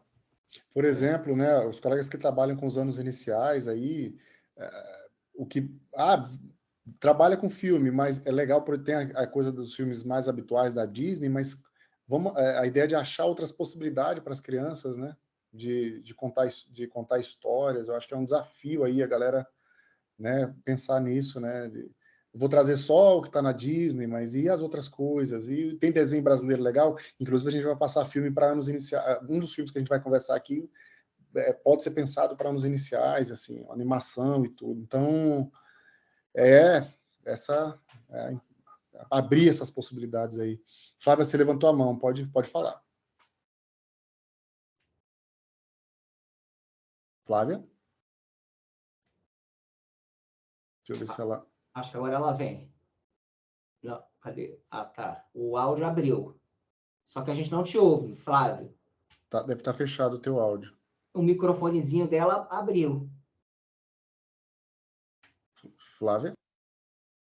Olha, enquanto a Flávia vai tentando, se a voz dela aparecer, eu paro. Mas tentando aí, Flávia, antes que me fuja da mente, e daí você pode mesclar proporcionando brincadeiras, experiências lúdicas que usem o que eles já conhecem para trazendo para um ambiente novo. Vamos supor, vocês vão ter que criar uma historinha de 2 minutos, representar na próxima aula o Homem-Aranha enfrentando o problema de violência doméstica. Aí você vai, claro, estou dando um exemplo, criando aqui agora, mas você pode muito bem sentar e vai bolar uma aula bacana, onde você mescle referências, faça a dinâmica com eles e depois ainda ensina ele a usar o celular para filmar isso aqui, filmar aqui, naquele ângulo tal, uma coisa que vocês vão aprender com a gente no presencial, depois escolher um editor para fazer a montagemzinha, botar uma trilha sonora, e o mestre fez um trabalho bacana, onde eles se envolveram, trouxeram o que eles conheceram o que eles não conheciam ainda realizaram, passaram pela experiência de intensidade no processo de criação e aprenderam com aquilo e acrescentaram novos olhares a um fenômeno social qualquer. A Flávia tinha levantado a mão, acho que ela não conseguiu, a Glaucia levantou. Glaucia, eu vou passar para você. Aí, Léo, acho que talvez o pessoal não for continuar. Eu queria a gente partir para algumas cenas aqui, mostrar para eles e conversar sobre algumas cenas. Glaucia, está contigo. Então, você me ouve? Sim, tranquilamente, sim. Porque como deu problema com o Flávio. Uma experiência que eu tive que achei assim, muito legal em sala de aula, eu fui trabalhar aqui questão de diferença de poema, poesia. Então, usei muito aqueles desenhos do Pichard para mostrar a diferença, né? Porque tem cenas ali que não tem nenhuma fala, mas é totalmente poética, né? E uma outra coisa que me chamou muita atenção, eu trabalhei há algum tempo com aquele produzido pela Globo, Hoje é Dia de Maria. E lá na escola já existe a questão do cinema, né? Uhum. Então, a minha percepção, embora eu estivesse trabalhando em português, era o aluno, de repente, parar e perceber as mudanças de câmera, de imagem, dentro... Quer dizer, o assunto era totalmente outro, mas ele conseguia fazer as ligações, né? Parava, às vezes a imagem vinha mais para frente, mais para trás, e alguns, poxa, mas isso aqui é legal, será como é que faz isso? Então, assim, da gente também construir essa questão, assim, como eu posso te colocar? Não ficar dentro só ali da sua salinha de aula, você poder compartilhar com os outros colegas, com as outras disciplinas, né?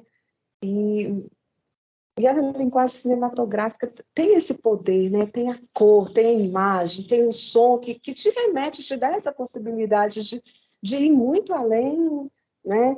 E foram experiências assim que eu tive em sala de aula que eu achei assim maravilhosa. Aí eu lembro que quando eu fui colocar o Dia de Maria, tinha uma colega que falou assim, puxa, isso é muito pesado, esses meninos não vão gostar dessas histórias.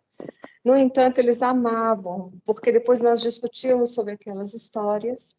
Algumas eu conhecia, eu recontava para eles, né? E aí, principalmente para os de 7º ano, né? 6º e 7º, eu as recontava. E aí um dia um aluno perguntou, mas onde você ouviu? Foi lá no filme? Eu falei, não, isso é coisa que eu ouvi quando eu era criança, meu avô adorava contar história. Então, assim, a gente foi criando uma afinidade e foi tão bonito. Aquela história, basta a gente colocar o grãozinho lá, colocar a terrinha em cima, regar, né? E esperar que a raiz, a planta suja, né? Foi só assim um comentário que eu quis colocar com vocês. Muito legal. Desculpa se eu falei demais. Não, e essa série é linda, né? É tão linda. E é um diretor que consegue, na televisão, ultrapassar aquela linguagem televisiva, né? O Luiz Fernando Carvalho é um cara interessante, assim, processo de... Tem coisas muito interessantes ali, e essa série é linda. Muito legal que você trabalhou isso com eles, né? E esse teu relato. E essa coisa de trabalhar com outros colegas, né? Outros colegas professores, né? Fazer um trabalho conjunto, isso é tão importante, né? Porque, por exemplo, tem uma experiência que eu acompanhei no 101 do Paranoá, tinha uma professora de artes associada a um professor de biologia e fizeram um curta, Selvagens do Ensino Médio, um curta que ficou até bem conhecido. É interessantíssimo. uma associação do conhecimento da biologia com a própria linguagem da arte e tudo, né? No caso do audiovisual. Então é possível trabalhar junto, né? A gente, às vezes, na escola, a gente fica meio até separado nas áreas das linguagens, por exemplo, né? Ou quem é das ciências humanas, enfim. Estar sempre junto, acho que isso agrega e dá força para o trabalho. Mas é isso, Marcilene levantou a mão, eu vou preferir passar, que aí depois a gente vai para cenas. Pode falar, Marcilene. Obrigado, Glaucia. Marcilene? Boa tarde, estão todos me ouvindo? Sim. Boa tarde. Eu acredito agora, no momento, nessa altura, não tem mais nada o que falar. Os colegas falaram aí grandemente. E Você conhecia o filme? Não conhecia. Admito que eu nunca assisti. Eu sou bem melhor em escrever do que falar. E o que eu percebi, o quão rico é a nossa cultura, que é levada aos filmes brasileiros. Percebi também que, como é constantemente enfático debatido nos filmes sobre o nosso sistema educacional, político, social, econômico, o poder ali do Lázaro de persuasão em convencer cada personagem a dar tudo de si na filmagem, porque ele persuadiu ali literalmente a Silene, né, para ela ter aquela garra toda, se incorporar ali naquela filmagem. E, enfim, é a arte, né, imitando a vida, né, a realidade do nosso sistema escasso, econômico, político, social, a realidade do Brasil. E quão importante é levar isso para dentro da sala de aula para debater. Quando o João falou sobre, porque eu sou de atividades, né? Falou dos filmes, da importância dos filmes na escola, e quão importante levar isso para dentro da sala de aula, debater, porque pelo que eu percebi pela fala aí dos colegas, quanta importância, detalhes do filme, que às vezes até mesmo eu vendo eu não percebi, e fui colhendo ali. Então, essa importância de levar os filmes para engrandecer até mesmo as aulas, porque o filme, eu percebo que ele não deve ser colocado também em sala de aula como um tapa-buraco, como um momento que o professor só leva ali, vou deixar os meninos ali, vou corrigir a prova, vou corrigir atividades. Tem que ter um cunho específico para a sua atividade que você está desenvolvendo no seu planejamento. Tem que ter critério. Tem que ter critério, não é só o tapa-buraco ali. Então, foi um filme assim, que eu percebi simples, com certeza não foi usado muitos recursos ali para fazer aquele filme, e de grande relevância e importância ele trouxe aqui para esse debate, né? Quanta riqueza aí nas palavras e no discurso, né? Uma gama de informação que nós tivemos. E foi assim, todo filme brasileiro que às vezes que eu assisto, eles só levam, a maioria deles levam muita ênfase nessa questão social, econômica, política, até mesmo a parte da educação. Você vê quão inocente eram assim, aqueles personagens do interior. O desespero, eu preciso do recurso, eu preciso daquilo, eu quero aquele dinheiro para resolver o fim, que é ali a recuperação do saneamento básico, da construção daquela fossa. Mas você vê a construção, no final, que eles perceberam quão rico foi evoluindo aquele trabalho deles, que eles acabaram descobrindo que toda aquela criação, aquela performance, aquela riqueza, até mesmo no roteiro da personagem lá da Fernanda, não é Fernanda? Da Marina, né? Fernanda Torres. Porque ela fez lá o roteiro, né? A criatividade e a gana, a esperança dela em conseguir recursos, mas com o intuito só aquilo, recuperar só aquilo. O objetivo era o saneamento. E no final descobre que, por meio de um filme que trazia diversão, informação, quanto que ela conseguiu angariar recursos ali para a cidade. Teve uma virada, né? O filme teve uma reviravolta, uma virada, eles descobriram que foi ali a sacada, né? Que o objetivo não era só aquele caminho do recurso de consertar aquilo ali e acabou. Não. Houve essa guinada ali de informação, essa sacada, e por outro lado descobre o quanto é difícil produzir um filme. né? A gente que fica atrás só assistindo na tela, vê assim, é fácil, só ali interpretou, falou, mas não é. O quanto que eles foram atrás, buscar recursos, né? Buscar personagens, editar, e a mesquinhez do nosso sistema político, né? Que todo mundo sabe que os recursos, deu aquela ideia ali da corrupção, da enganação, o personagem do Lázaro, ele tinha esse resquício aí de convencimento, porque ele teve, o personagem, eu percebi que ele teve aquele poder de persuasão ali com os personagens, até com o sistema ali com o prefeito, naquela fala, quando ele dizia lá do prefeito para valorizar a criatividade, o audiovisual. Então, ali tudo percebe a verdadeira intenção por trás daquilo tudo. E para tirar mais dinheiro. Né? O jogo é para conseguir patrocínio para outros filmes, aquela coisa toda, né? E é tão legal isso que você está dizendo, você que trabalha com atividades, assim, eu não tenho muita experiência, mas eu imagino que os pequenos, aí, os anos iniciais, também têm as ideias deles, e agora como é que uma possibilidade prática de trabalhar com eles isso também, deles assistirem, mas brincar com essa possibilidade da criação das suas imagens, da sua coisa, né? É um desafio. Um desafio o gênero, que tá aí. no caso nosso, é mais gêneros e mais filmes infantis, com personagens, sim, desenhos, né, infantis. Eles não, né, com excelência, debater a respeito político, mas, assim, eu vejo que isso também, não sei porque é época política, né, a gente não pode estar levando isso para a sala de aula, mas os filmes estão aí para a gente debater. O tio com o sobrinho, o avô com o neto. Sim, sim. Né? Isso é importante. E tudo, na verdade, se a gente parar para pensar, tudo envolve, vamos dizer aqui, a política, porque o jeito que eu escolho filmar você, aquilo tem uma ética, aquilo tem uma estética, aquilo tem uma... Nada tá fora nada é por acaso. Nada. Então, sempre intencional. Isso. Então, se é intencional, consciente ou não daquilo que está sendo feito, há um valor a ser um valor político aí também nisso, né? É do mesmo modo que eu escolho filme para projetar, eu tenho uma intenção naquilo, eu tenho um objetivo do que eu quero passar. O filme que você escolhe passar para os seus estudantes é uma escolha política, entende? Então, é isso mesmo. Mas obrigado, que bom que você está aqui. Eu vou passar... Hein, Léo? Eu acho que você quer falar mais uma coisa para a gente passar para a Flávia e depois ir para cenas? O que você acha? Ou você quer... Só concluir... Não, manda bala, manda bala. A fala da Marcilene, em 2 pontos, 2 trechos da fala dela, não só exibir os filmes apropriados para a faixa etária, mas tentar construir com eles também, que não é impossível, é possível, e também é uma experiência estética que vai acrescentar, entendeu?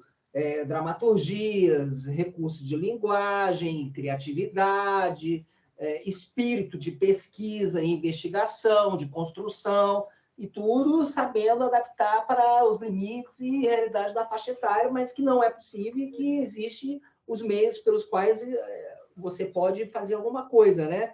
Mesmo que seja algo para ele fazer em casa com o pai e trazer e a gente comparar e começar a discutir uma conversa filmada com o pai, com o tio, com tal, fulano, com o vizinho, com o prefeito, com o líder comunitário, e daí vai. Que já, inclusive, imbui a criança de um espírito comunitário, né? De engajamento comunitário. Aí, voltando à questão do filme, é curioso como que os personagens eles começam a entrar num transe ali de criação e se envolver com a obra, né? A Silene, que é a Pitanga, você vê que ela já faz um discurso ali na cena onde eles vão filmar o pai da Marina, ela faz um discurso sobre o poder do cabelo, vai todo mundo entrando num transe poético, a né? A coisa mais importante para o ator é o quê? É o cabelo.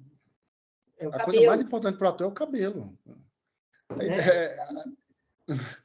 A Fernanda Torres construindo o personagem o tempo inteiro preocupada, buscando novas ideias para uma dramaturgia de cada personagem, buscando conflitos para o drama. Então, cada vez mais o filme vai se afastando da preocupação inicial, que era a fossa, e vai focando uma nova preocupação, que é a elaboração do filme dentro do filme, né? Do Monstro da Fossa. Tem uma... do Fosso, né? Então, é isso também que acontece na realidade.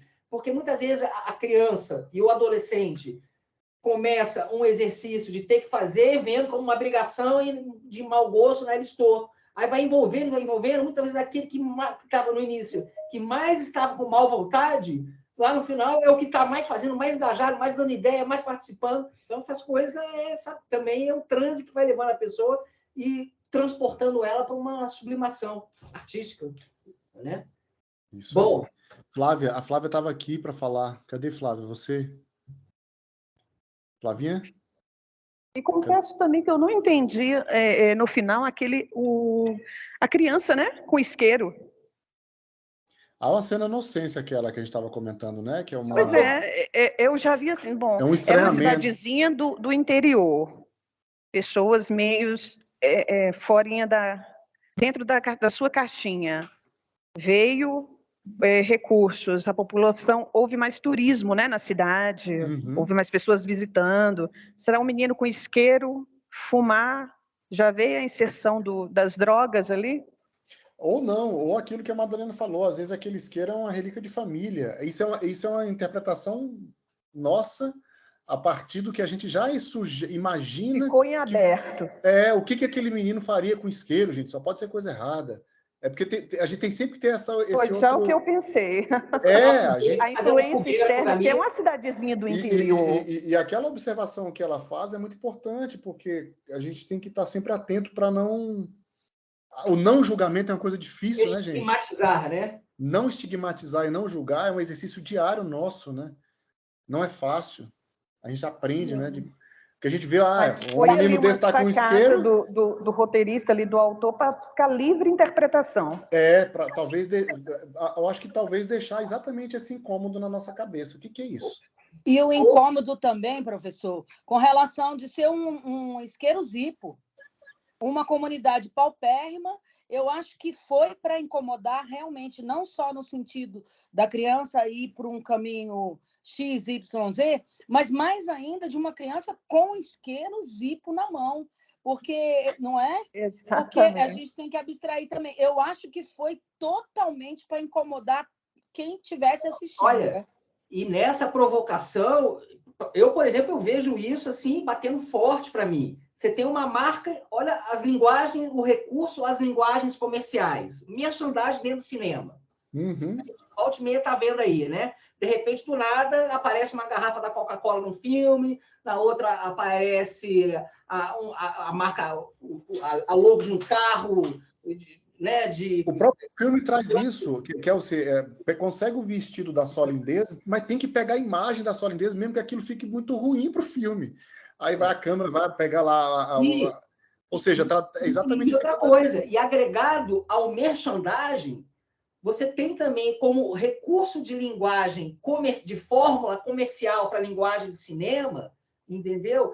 Principalmente nesses filmes de heróis que estão hoje vindo a rodo para a gente, você tem o tal que se chama o Ex Machina, que é alguma intervenção na história onde vem algo do nada para resolver tudo. O super-herói está quase morrendo ali com uma corda no pescoço e, de repente, cai um relâmpago do céu, queima a corda e ele se liberta. Deus ex machina, quer dizer, tem uma solução... Na linguagem técnica. Isso. Uma solução que vem e resolve, né? Absurda, sem pé nem cabeça, que vem do nada e resolve o problema do roteiro. Aí você fica assim, o roteiro criou toda aquela trama para quando chegar no final resolver com essa coisa que vem do nada, sem pé nem cabeça, nem fora de contexto. Isso a gente vê muito nas linguagens de blockbuster, né? Desses filmes hollywoodianos de fórmula industrial. E que é muito discutido como um cinema escapista, no sentido de que, ao invés de fazer o indivíduo refletir mais aguçadamente sobre si e a realidade, afasta ele mais ainda e vai alienando. E olha só, Léo, e olha o adendo que eu faço à sua fala. Olha o adendo que eu faço à sua fala. É porque a gente sempre tem a ideia de que o filme que vai fazer pensar, refletir, vai ser um filme chato e pesado. Esse é um filme que não é. A gente pensa, reflete, é um filme que você ri também. Ou seja, é possível ter humor e crítica ao mesmo tempo. Aliás, a crítica que não tem humor, para mim, tem algum problema com ela também, né? Porque o mundo é um absurdo. Então, E esse filme traz isso, não precisa ser chato para fazer crítica, para fazer pensar, né? Só para complementar a fala da professora, o que me veio à minha cabeça agora, a questão do isqueiro, pode ser, eu não sei, né, qual a intenção, mas se um fogo, né, for ateado numa fossa, pode haver uma explosão, né? Quer dizer, um garotinho, né, um menino está com um isqueiro, e essa pode ser a intenção do filme. Puxa, se uma criança está com um isqueiro, é um perigo, se ele coloca um fogo lá na fossa, e se tiver uma fossa, com certeza vai explodir, e é melhor a gente fazer logo esse saneamento, que a gente vai ficar livre de perigos também.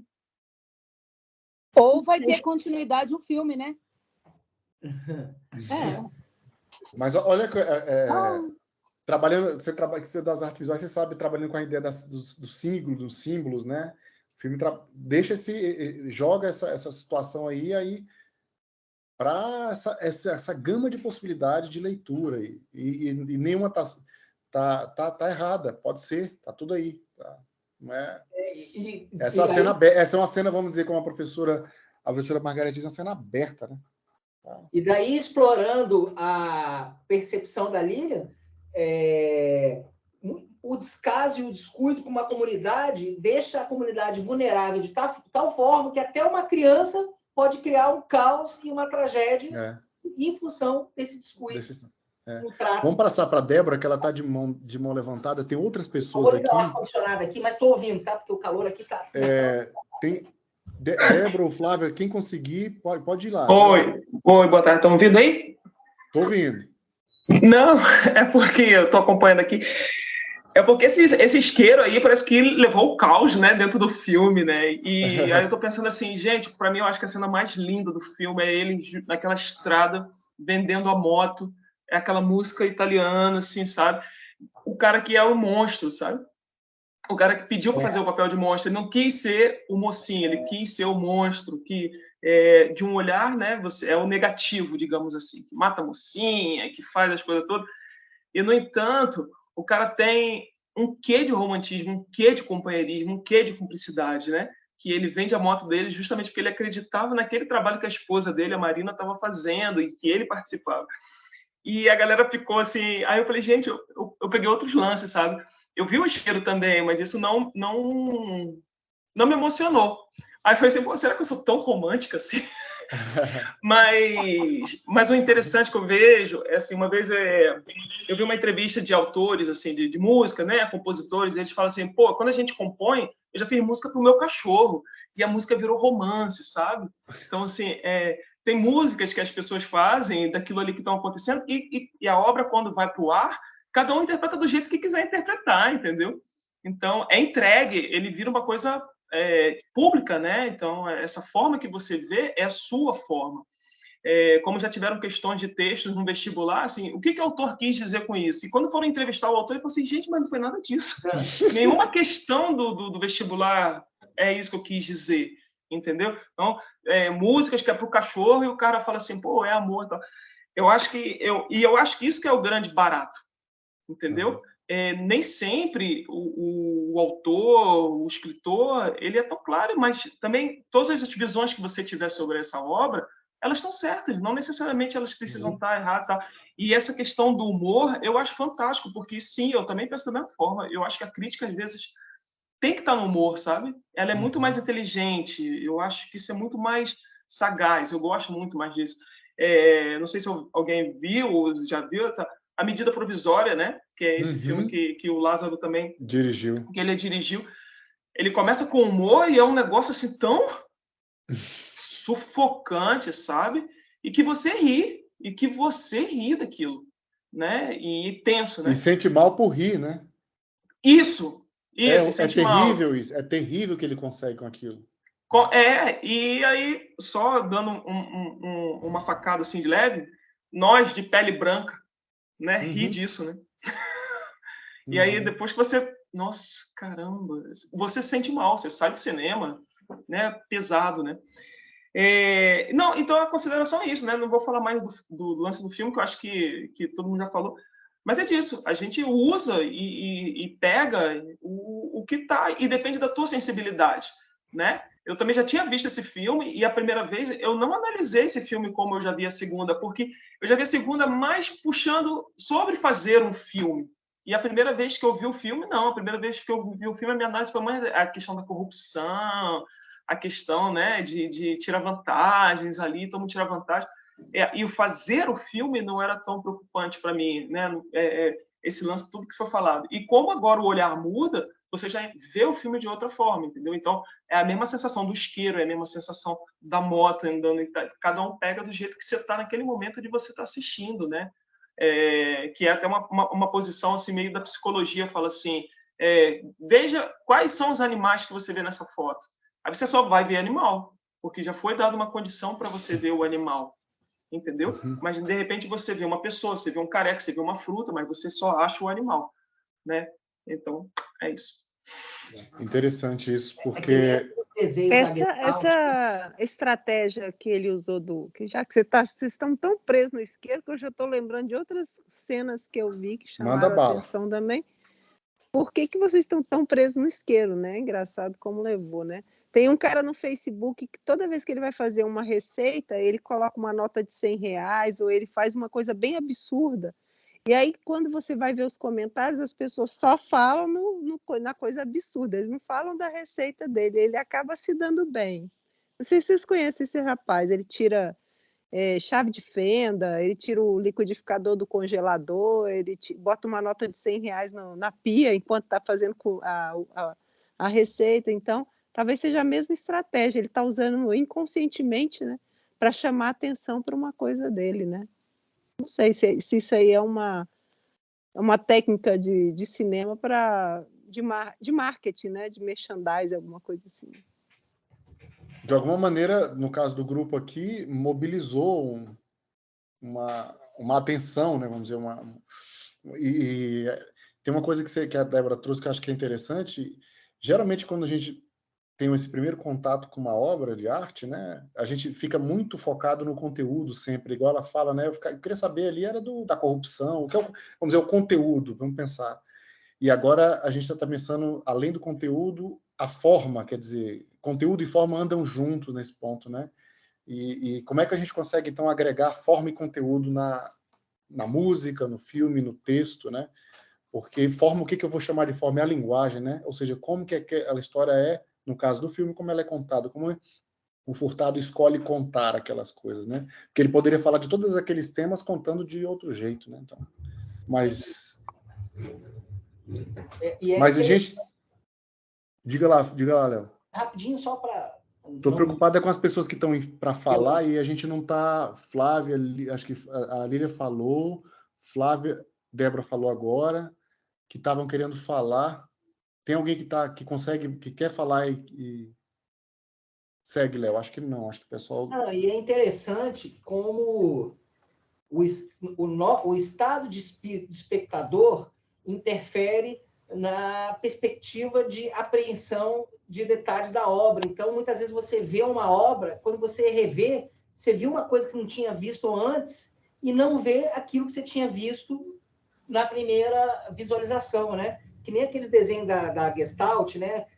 São duas taças, um rosto no meio. Tem dias que você tem facilidade e já vê direto o rosto no meio. Aí você vai ver aquela mesma imagem um ano depois, você está vendo só as duas taças e não está vendo o rosto no meio.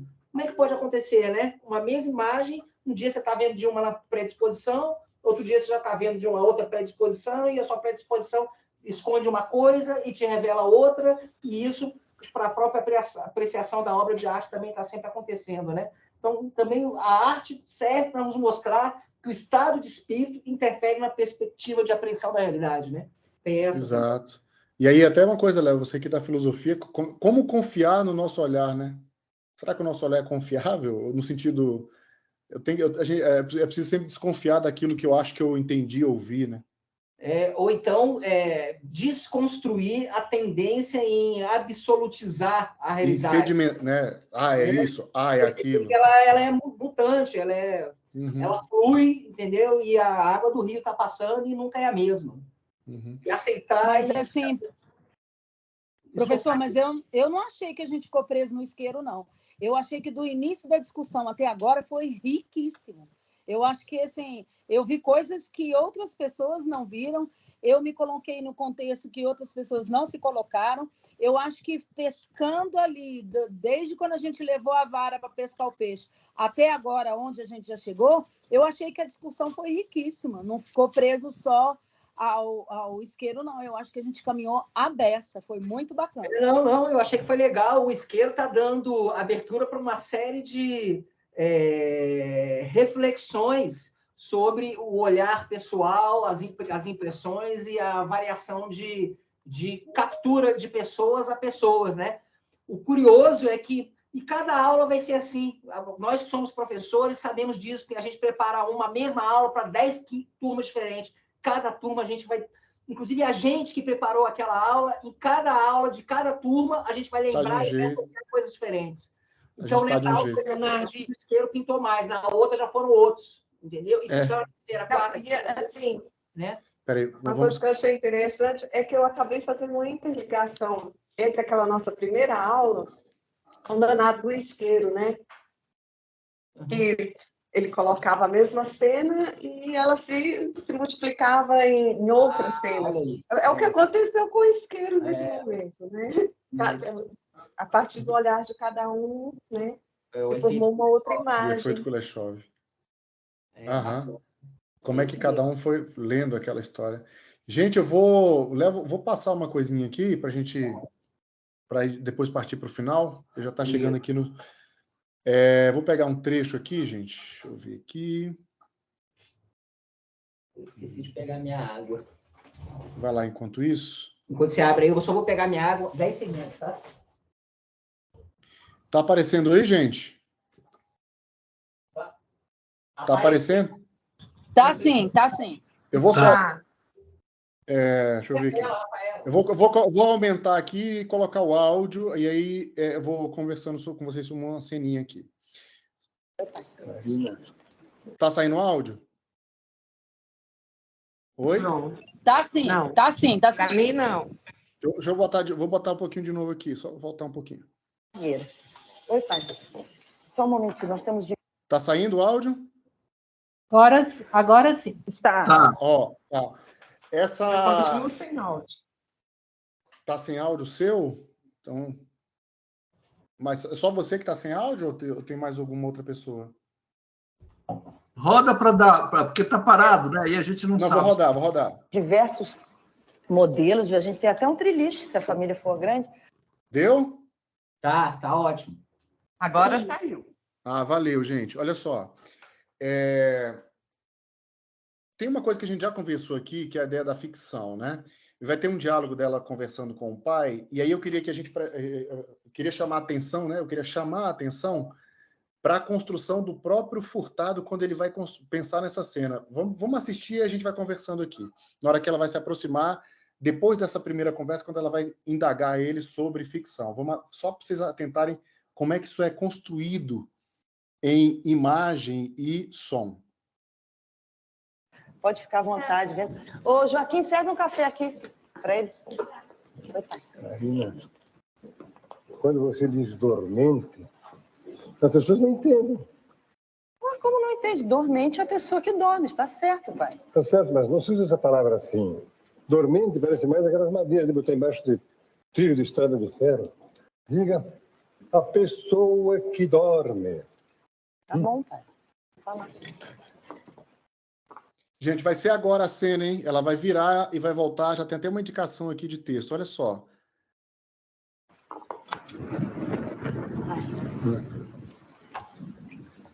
O que é ficção?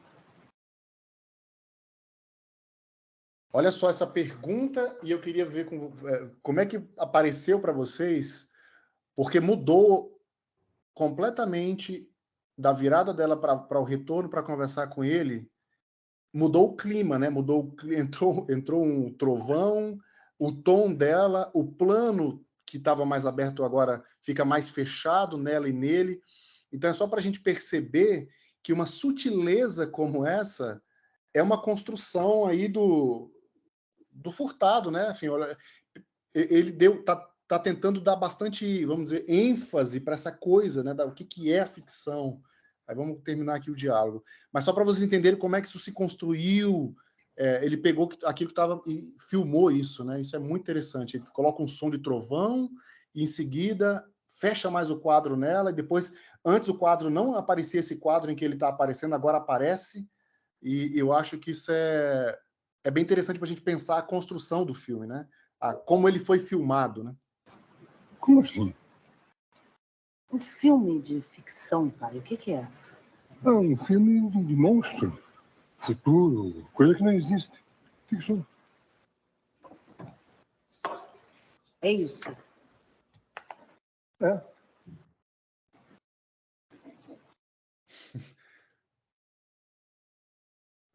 Descompartilhou? Descompartilhou.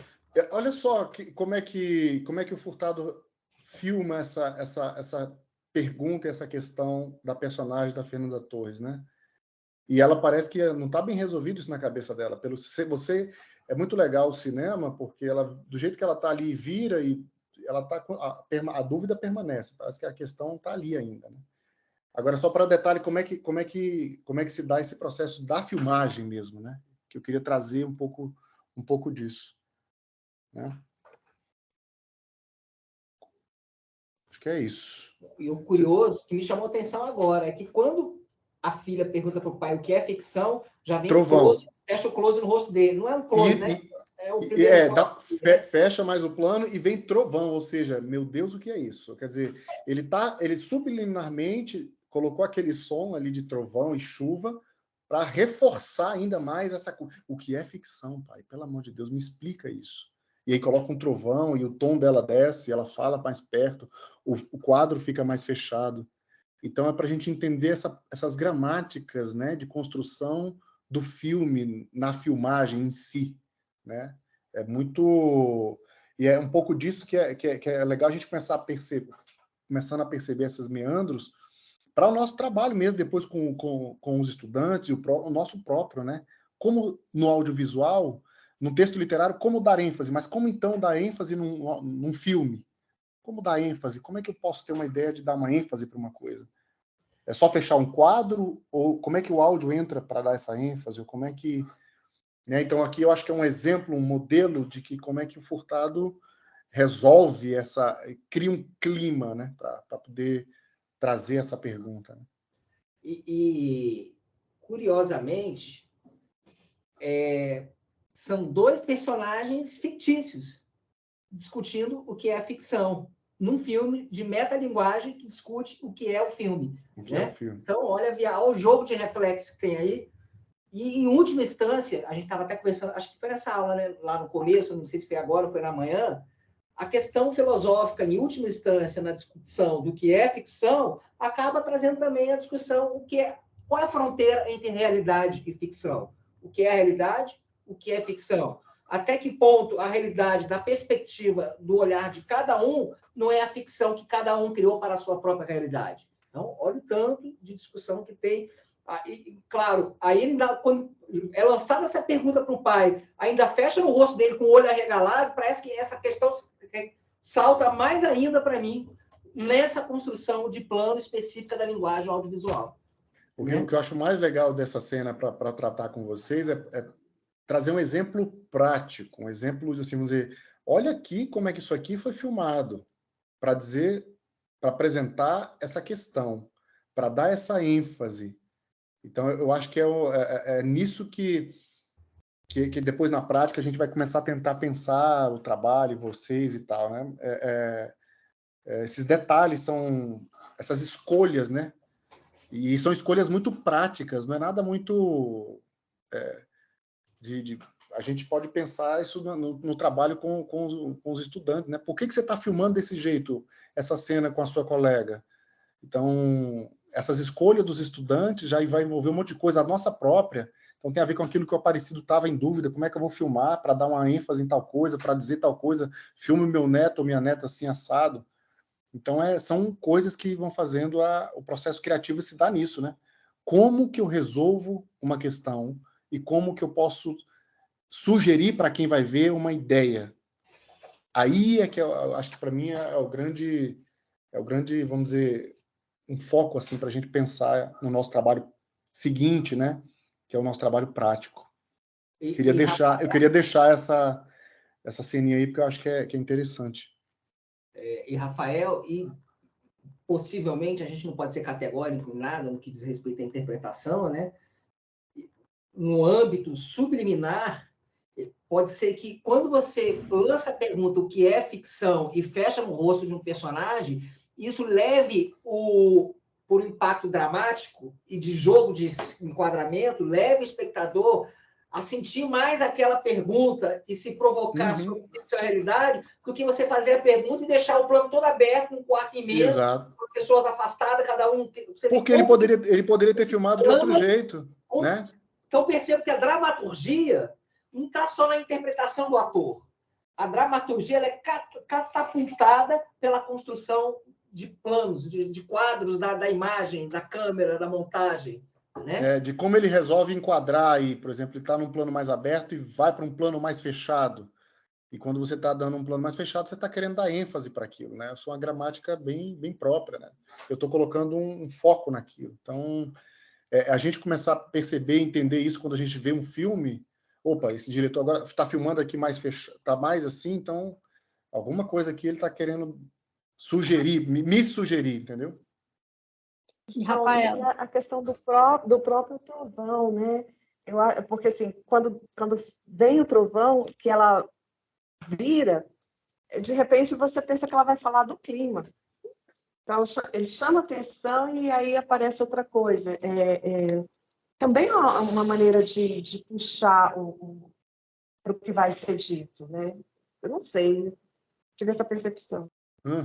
Mas pode falar, gente, pode falar. Rafael, também quando o foco é no rosto dele e ele meio que se assusta, dá para perceber que parece que ele achou estranho a filha fazer uma pergunta sobre esse assunto, ficção, porque, puxa, minha filha não sabe o que é ficção, e tanto é que a maneira como ela movimenta o corpo, depois ela fica meio assustada, assim, tem alguém me olhando porque eu estou fazendo essa pergunta para o meu pai, sabe? Alguma coisa assim, tipo... Mas a resposta fosse muito simples, né? Passando por uma situação meio constrangedora porque está fazendo uma pergunta para o pai que às vezes que ela não sabe o que é, né? Eu acho também que tem um lado assim, né? Assim, quando o jeito como ela olha para os lados, assim, tipo, e ela tinha tido uma discussão com o marido, como você não sabe o que é ficção? Não, e você sabe? E você não sabe? Então dá uma impressão também como se ela estivesse fazendo ali uma pesquisa em off, né? Para o marido não ver que ela não sabia. E que, na verdade, ela estava perguntando, porque ela olha para um lado, olha para o outro, assim... Aí espera que a sala, que o local e eles mais tinham vazio, tido uma discussão, né? Você não sabe... Como você não sabe o que é ficção? E nenhum dos dois sabia. Então, eu acho que essa cena aqui é o ápice dessa questão, né? Da maneira como ele resolve filmar e trazer esse... É quase como um drama, né? Um trovão. Aí fecha o plano, bota o plano mais fechado. É quase como ele sugerisse para a gente que está assistindo, olha, isso aqui é uma questão e tal. O tom dela, até o tom da atriz, do personagem muda, né? Então, é um conjunto de coisas que vai sugerir para a gente que vai estar vendo uma ideia ali, né? Porque já tinha um diálogo lá anterior dela com a mulher lá, filme de ficção, eles foram ler no dicionário, a mulher também não sabia o que é ficção. Foi ler no dicionário, quimera, meu Deus, o que é quimera? Mas o que é quimera? Eu acho sensacional como é que o Furtado, esse trabalho dele da escrita, porque ele mesmo se fala, né? Eu sou um roteirista que dirige, mas eu sou antes de tudo um escritor. Então essa importância que ele dá para a palavra, o significado das coisas, de cada uma delas, né? Então, é tudo isso muito legal. A linguagem corporal, né? Assim, quando ela recebe a resposta, é algo tão simples, assim, tão simples. A linguagem corporal dela é como se ela dissesse, poxa, mas é só isso? E eu fiquei, né, com isso na cabeça por tanto tempo, né? Por que eu não perguntei logo? É isso mesmo. Engraçado que o olhar de cada um para a mesma cena. Eu consegui enxergar a necessidade, a confiança que ela teria no pai, tem que perguntar para alguém, tem que perguntar para o meu pai. E o ar professoral do velhinho é de estou ensinando minha filha, né? Eu sei. Entendeu? Então, o que me mostrou mais a cena, obviamente, além da discussão das indecisões que ela tinha com o marido, quem é que sabe ou não sabe o que significa? O pai é de confiança. Vou perguntar para ele, que daqui fica aqui. E a satisfação do velho. Estou ensinando, eu sei, sou mais velho, entendeu? Eu acho que isso. E teve alguém que falou que ele parece que sugere que ele é um cara mais letrado. Não sei quem foi que falou do nosso grupo aqui. E essa cena reforça ainda mais. Ele é uma fonte de consulta, né? É isso aí, né, Aparecido? Sabe o que eu vi também, professor? A suavidade da passagem do filme. Porque ela estava levando uma bronca porque não sabia vender de acordo com a aspiração dele. Então, dormência. Então, de repente, o Trovão, ele suaviza o momento da filha perguntar, mas o que é ficção? Então, ele tem duas cenas importantes e uma passagem super suave que a pessoa que está assistindo não percebe que ele mudou de assunto, mas que ele reforçou a sabedoria dele. Então, o que acontece? Primeiro, ela tira uma dúvida sobre a prática dela e, suavemente, depois do Trovão, eles entram num assunto para aprofundar sobre o filme. Eu também vi isso. Que maravilha. Olha só, é uma riqueza isso.